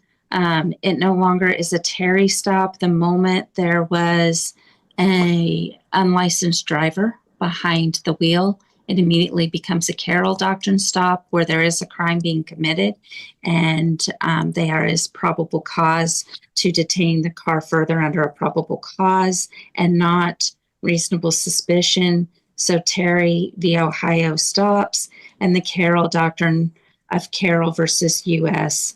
applies. Once that occurs, there are cases here in Kansas. One of them is Juan Gibson, State of Kansas versus Juan Gibson. It is a very recent case. It is case number 123,064. It's 497 Pacific 3rd, 1170. It was decided in 2021.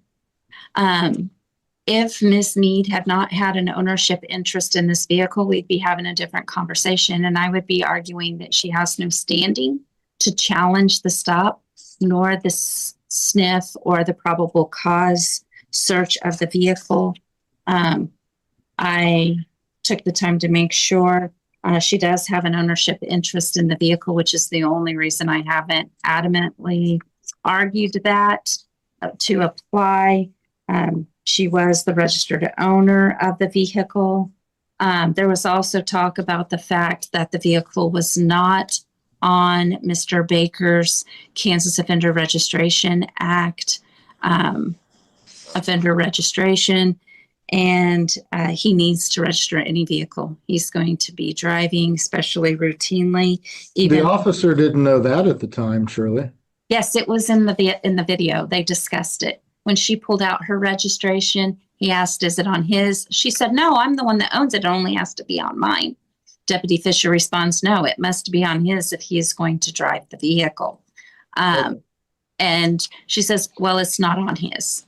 It's on mine because I'm the owner. So Deputy Fisher found that out when they were talking about her registration and have the vehicle on her registration. But in the case of Mr. Gibson, once it was decided to call for backup and once and then waiting for the other officers to arrive, based on more than one person being then the vehicle to be taken into custody and safety of the officer, it is determined that that is an appropriate thing to do and to wait for another officer to arrive before there's an arrest. So that was determined in Gibson to be appropriate. Gibson also filed a motion to suppress. He, however, did not have any ownership interest in the vehicle, so his motion to suppress was denied for standing and for the fact that waiting for backup officers is absolutely allowed when there's more than one person in the vehicle. There is also case law that says that when you're analyzing this, it must be in the totality of the circumstances to determine whether the probable cause would exist to believe there was a crime happening. And again, we have a driver behind the wheel with no license. We have an expired license that's required under Cora. And so those are both violations. And then Ms. Mead, knowing that the driver she was permitting to drive behind the wheel was unlicensed, and it took her quite some time to be able to find the valid insurance. In fact, the insurance, proof of insurance was not found until after Mr. Baker was in custody. So the vehicle was not free to move.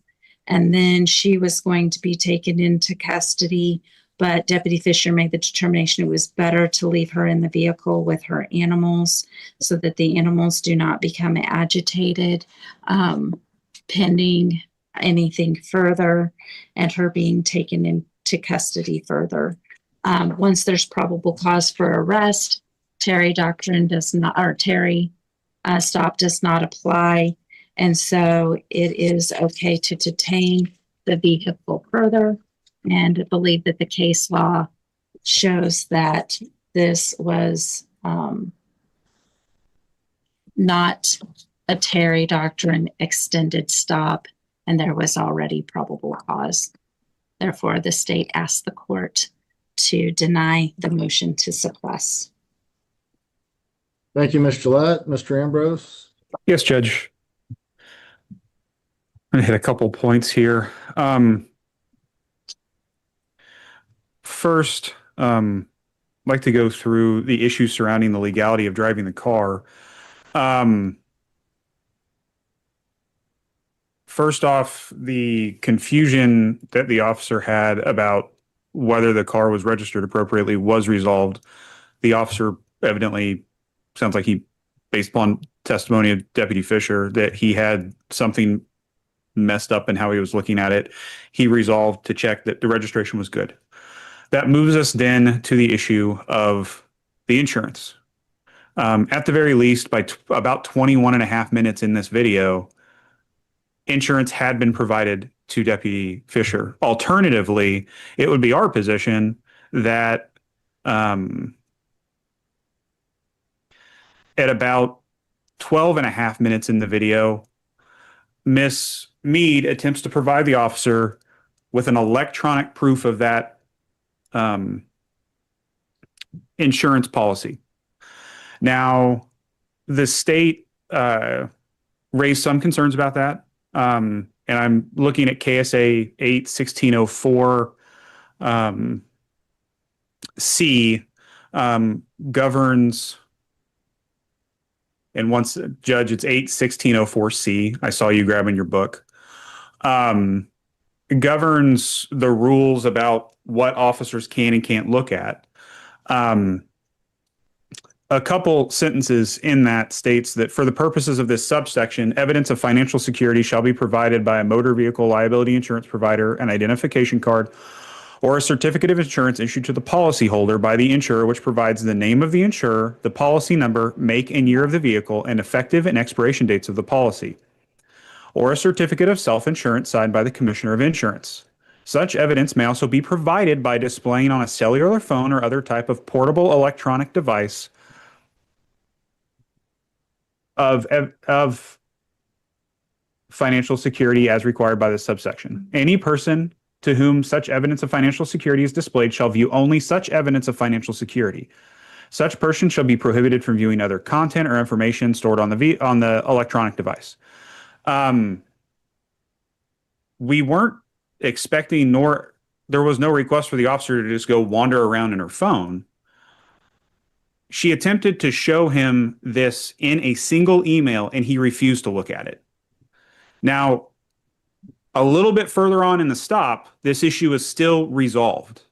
But our contention would be that instead of it being about 20 and a half minutes in, it actually was at about 12 and a half minutes in.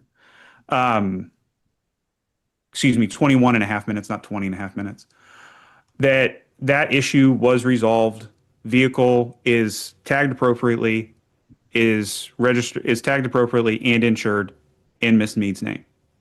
Now, moving on to this issue of the alleged violation of KSA 8264, which is the statute involving permitting unauthorized persons to drive.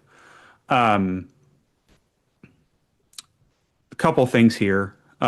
First off, there's the issue surrounding the arrest and whether an arrest based upon that is appropriate or not. I'm going to point the court to KSA 22-2401, which outlines when and how officers can arrest folks. In that, we have Section C. Oh, I'll give you 1 second before I start talking again. Go ahead. We have Section C. The officer has probable cause to arrest, to believe, the officer has probable cause to believe that the person is committing or has committed in order to arrest. One is felony. However, we're talking about this violation of KSA 8264, which is an unclassified misdemeanor. So we're looking at subsection 2 here, a misdemeanor, and the law enforcement officer has probable cause to believe that the person will not be apprehended or the evidence of the crime will be irretrievably lost unless the person is immediately arrested. I asked Deputy Fisher directly about that. Deputy Fisher stated he wasn't concerned about that. C, that the person has intentionally inflicted bodily harm to another person. I asked him about that. Deputy Fisher stated that wasn't a concern of his. And then that leaves us to B as the final misdemeanor subsection here, is that the person may cause injury to self or others or damage to property unless immediately arrested. At that point, Deputy Fisher raised some concerns with that due to the migraine issue that Miss Mead was suffering. However, I asked, was the only way to prevent that arresting her? And at that point, he stated no.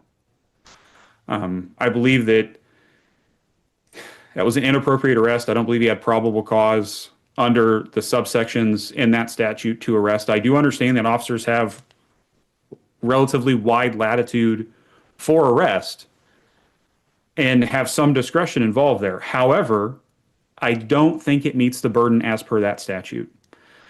Now, another issue that I have with this KSA 8264 that we brought up is, so initially there's some discussion at the beginning of the traffic stop surrounding why Mr. Baker is driving. and it comes out the migraine issue. Casey or Miss Mead wasn't able to drive on her own at that point because she was dealing with a migraine going through that process.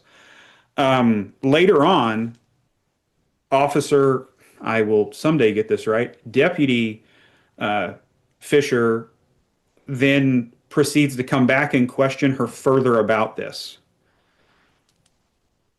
I believe at this point, based upon the evidence that we've heard today, he questioned Miss Mead in a manner to elicit incriminating evidence from her while she was not free to leave. She was in custody. That was a custodial interrogation, and Miranda had not been given at that point. Therefore, I'm specifically asking the court to exclude those statements in particular because they were statements that were elicited without Miranda, and she was in custody at that point. That's a custodial interrogation. I believe that Miranda applies. They had not done that at that point.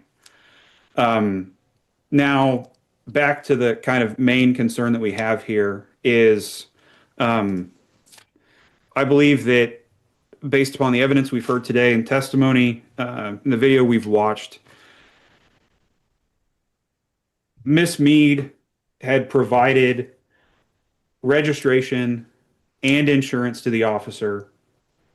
She was a licensed driver. That was her car. I questioned Deputy Fisher about policy regarding whether or not cars could leave. He stated that and I don't want to misstate this, I believe I'm stating it correctly, that their position, their policy is that if there is a valid driver who can who can take the vehicle from the scene, that they can leave with it. My position is that and based upon the evidence, I believe that the court should find that Miss Mead should have been able to leave the scene right around that 21-minute mark. Therefore, the fact that we have K9 Kilo showing up at about the 41-minute mark, which I fully understand that we are dealing with a large rural county and that Sergeant Cordell has to get in from his residence, I believe, if I remember correctly, to get over to this location to do the free air sniff. However, from what our argument is today is that this free air sniff occurred after Miss Mead should have been free to leave the scene, that it was an unconstitutional extension of her traffic stop, and therefore the evidence gathered as a result of that traffic stop should be suppressed. Thank you, Judge. All right, thank you, Mr. Ambrose. All right, if you all give me just a couple minutes to review a couple things, I'll issue a ruling. Judge, there's a couple of things for rebuttal. All right, go ahead, Ms. Gillette. At 22-2401, Section D also includes any crime except a traffic infraction or cigarette or tobacco infraction has been or is being committed by the person in the officer's view. That's not qualified. In Section D, he can arrest her. And in Section D, he can arrest Mr. Baker. And this is not a Terry stop. This is a probable cause Carol. Once that crime is being committed, he has Carol doctrine that applies. Under 43104, it must be the certificate of insurance. Officers are not allowed to look at anything else. It must be the evidence of financial security which meets the requirements of subsection E. It may be displayed on a cellular phone or any type of portable electronic device. The law enforcement officer to whom such evidence of financial security is displayed shall view only such evidence of financial responsibility. It shall be prohibited from viewing any other content or information stored on such cellular phone or other type of portable electronic device. Email is not evidence of financial security. That is identified as having their name, number, the VIN number, the certificate of insurance and coverage, And that is what is in the certificate of insurance coverage and the proof of insurance.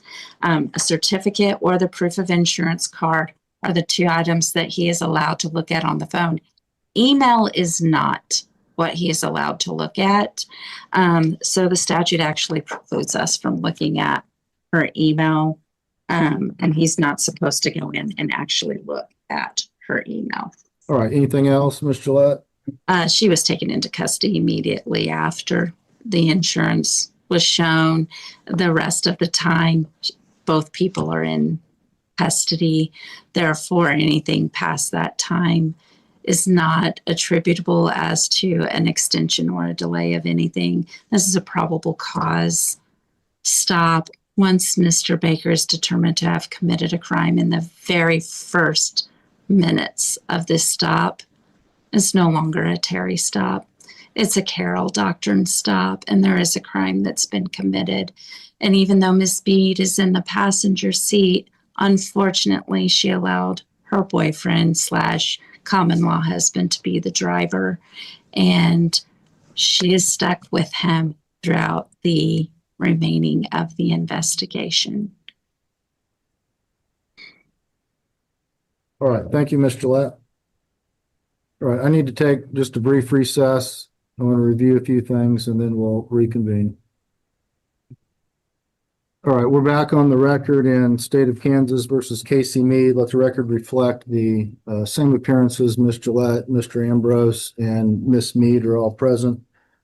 The court has now had an opportunity to review the motion to suppress, response to the motion, the exhibits that have been admitted, as well as the evidence and statements of counsel. And the court is prepared to issue a ruling at this time. The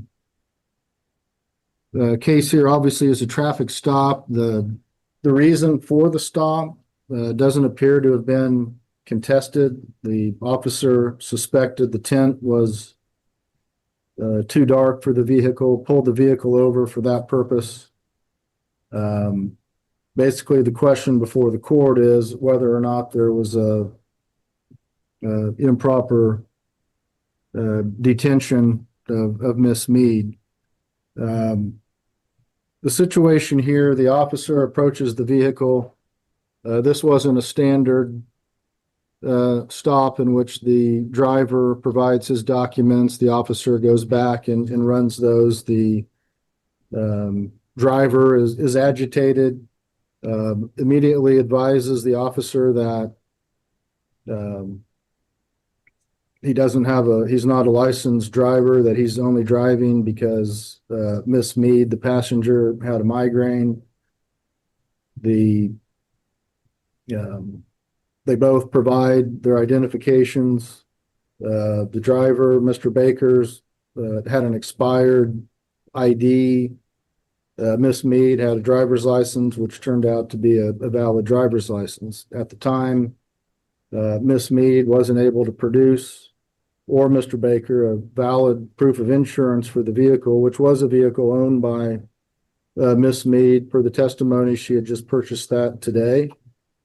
She had indicated that the license and accompanying registration and other documents were in the trunk of the vehicle. They were moving from Hutchinson to Tennessee and would have to go into the trunk to retrieve the documents. And the officer did indicate that she could go do that. However, at that time, Mr. Baker, the driver, stated he didn't want her going through that stuff in the back. So that created a delay here. The officer didn't immediately have all the documentations he needed to effectuate a proper traffic stop. So he goes back to review the documents, and the stop is further delayed by the vehicle being taken out of park, at which time Deputy Fisher had to get out and reconfront the vehicle. Mr. Baker, meanwhile, is continuing to be agitated and causing concern to Deputy Fisher, as Mr. Baker is a registered violent offender as per his identification card. Eventually, Mr. Baker's taken into custody. He's arrested. He's taken out of the vehicle. Miss Mead remains in the vehicle, eventually determines that all of her documents in her purse are in the front seat, is going through the various documents to try to find the insurance card and the title. She has something on her phone she's trying to show Deputy Fisher, which he doesn't look at, as he's wanting to, or advising that he needed an insurance card. Whether or not what she was attempting to show him or not, I don't feel is relevant to where we're going on this case. Is eventually at around 15 to 20 minutes in the stop, she was able to produce the valid insurance, which was confirmed with the VIN number on the vehicle. The Deputy Fisher had determined at this time that he was going to arrest Miss Mead for allowing an unlicensed driver to operate the vehicle. And I think that's ultimately where this detention hinges, as to whether or not she should have been free to go at that point, which would have been around 1:18 approximately, by sorting through the timeline here, whether or not she should have been issued a ticket, or whether or not she should have been arrested and detained for that offense. KSA 22-2401 was discussed by both counsel as to whether or not permitting an unauthorized driver was arrestable under these circumstances. The court determines that that the officer did have probable cause to believe that Miss Mead had knowingly authorized Mr. Baker to operate the vehicle, knowing he didn't have a valid license.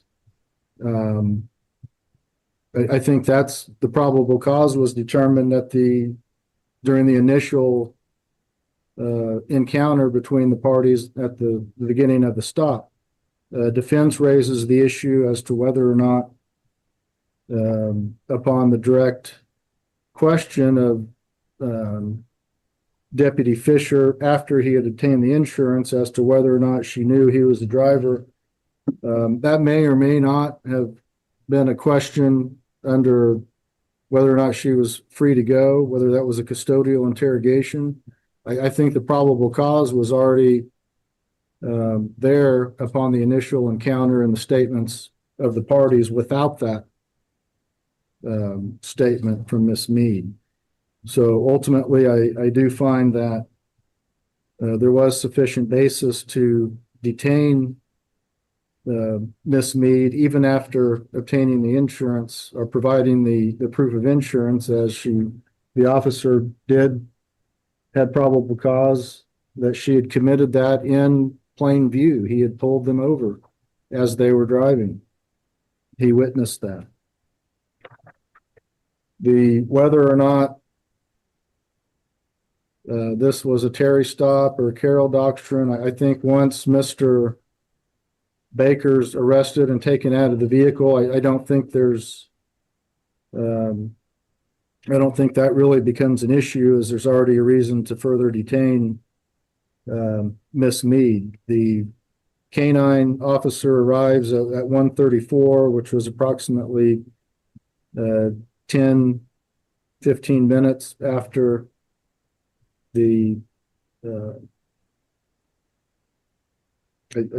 I'd say it was an arrest of Miss Mead. She was allowed to remain in the vehicle under the auspices of taking care of the dogs.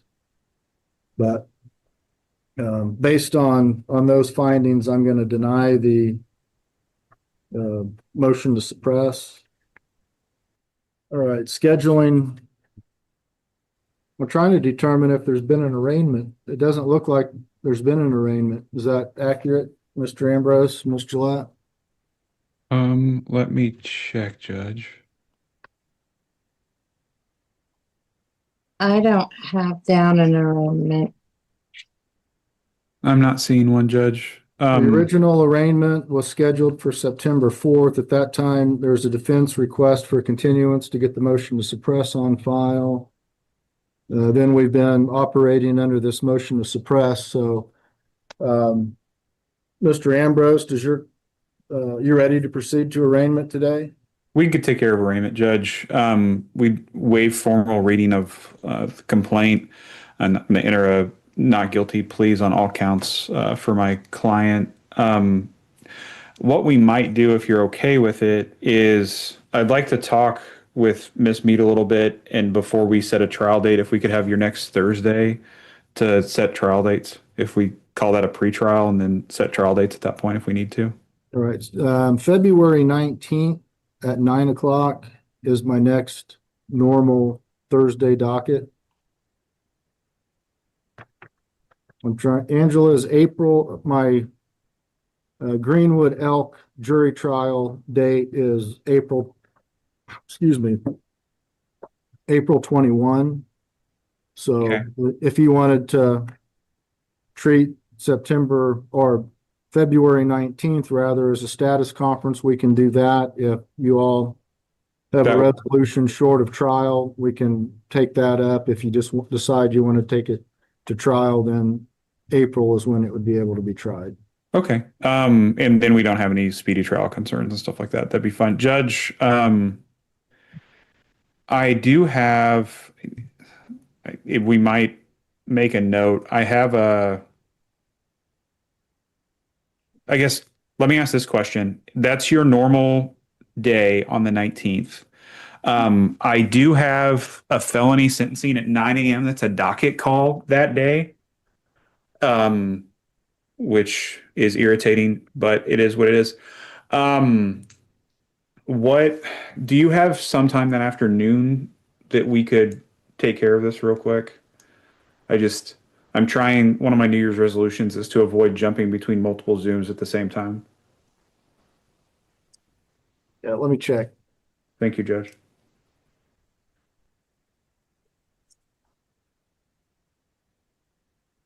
I don't have an afternoon setting. We could set it like at 11:30. That would work, Judge. If you'd be willing to accommodate me, I'd appreciate it. That'd be fine. All right, Ms. Gillette, any objection to proceeding in that manner? 2/19 at 11:30. February 19th at 11:30 in the morning. That'll be by Zoom we'll just treat it as a pretrial status. That works, Your Honor. All right, Miss Mead, be sure you remain in contact between now and that date with Mr. Ambrose. Make sure you have that date, February 19th at 11:30 in the morning on your calendar. And she's been in good contact with me, your judge, and we'll get her a follow-up early next week. So she'll have all that. All right. Anything else we need to take up on Miss Mead's case? Not for today, Judge. Thank you. No. All right. If there's nothing further, we'll be in recess. Mr. Ambrose, is your client from this morning? Did I see that she's on here somewhere? Yes, she is. Casey, I'll give you a call when I'm done with this one before I head out for the day. All right. Give me just a second to clean up the mess I've made here. I'm sorry, Your Honor. Am I free to go? You're free good, to go, Casey. Miss Mead. Thank you. Have a good night. Thank you. And there you have it.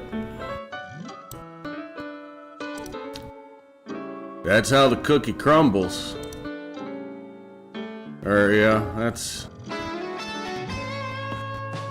that's how the old crazy couple goes to jail after getting pulled over for the car that they just got possession of after getting pulled over in Eureka, Kansas for having tint that is a little too dark and then getting an attitude with Deputy Dog, who does not like it when you catch an attitude with him. No, no, no, no, no, no, no, no, he does not. Ladies and gentlemen, I've got actually another case with the same deputy, and it's, believe it or not, it's another case where he's called out on a stranded motorist call, and yeah, he ends up arresting the stranded motorist. It seems to be a pattern with him. Deputy Fisher. I mean, you know what you're in for when you're dealing with him. I have to admit, I respect that. I definitely respect it. Ladies and gentlemen, for now, I am your Lone Wolf Usul. I am your curator for these here videos. I am your host for the court gallery. And ladies and gentlemen, we do this every single night. 8 p.m. Central Time, 9 p.m. Eastern Time, and we're getting very close to the weekend. Saturdays, we have an 11 a.m. brunch weekend review where we check out some of the highlights of the best cases of the week. So come on by tomorrow night, Saturday morning, check in with me, make sure I haven't frozen to pieces. In the meantime, stay out of court, because we'll be watching. I'm out.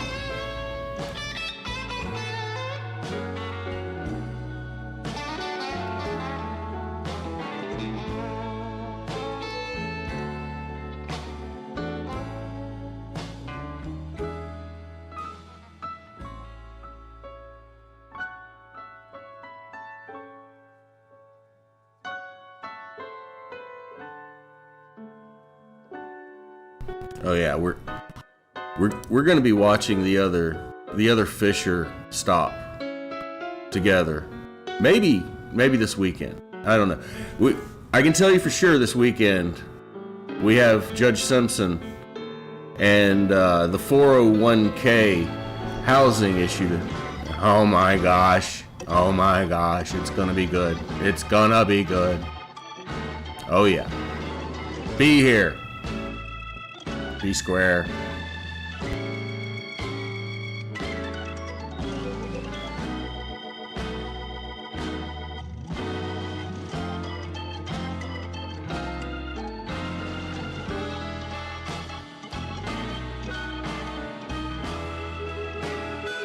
Content Cons has a point.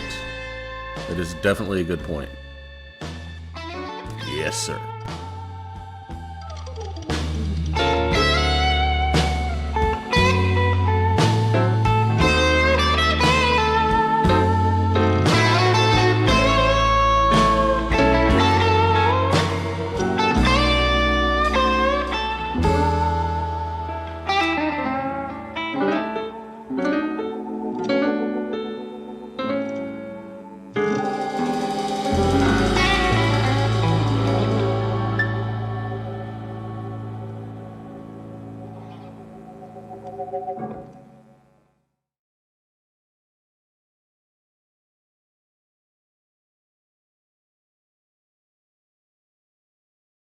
For those of you in the path of the winter crazy storms, make sure to tune in to Ryan Hall, y'all.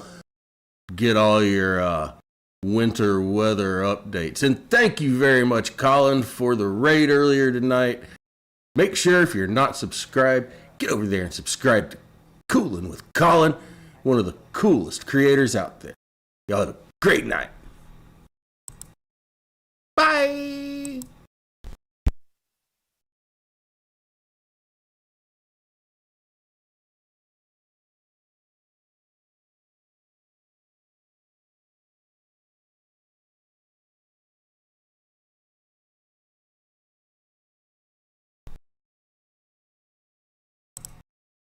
I'm sorry. You're right. I kind of feel bad. I should not tell you what to do. That's not my place. I'm wrong. But why are you still here? We're done. This is it. No more. This is the required Ferris Bueller Day Off for his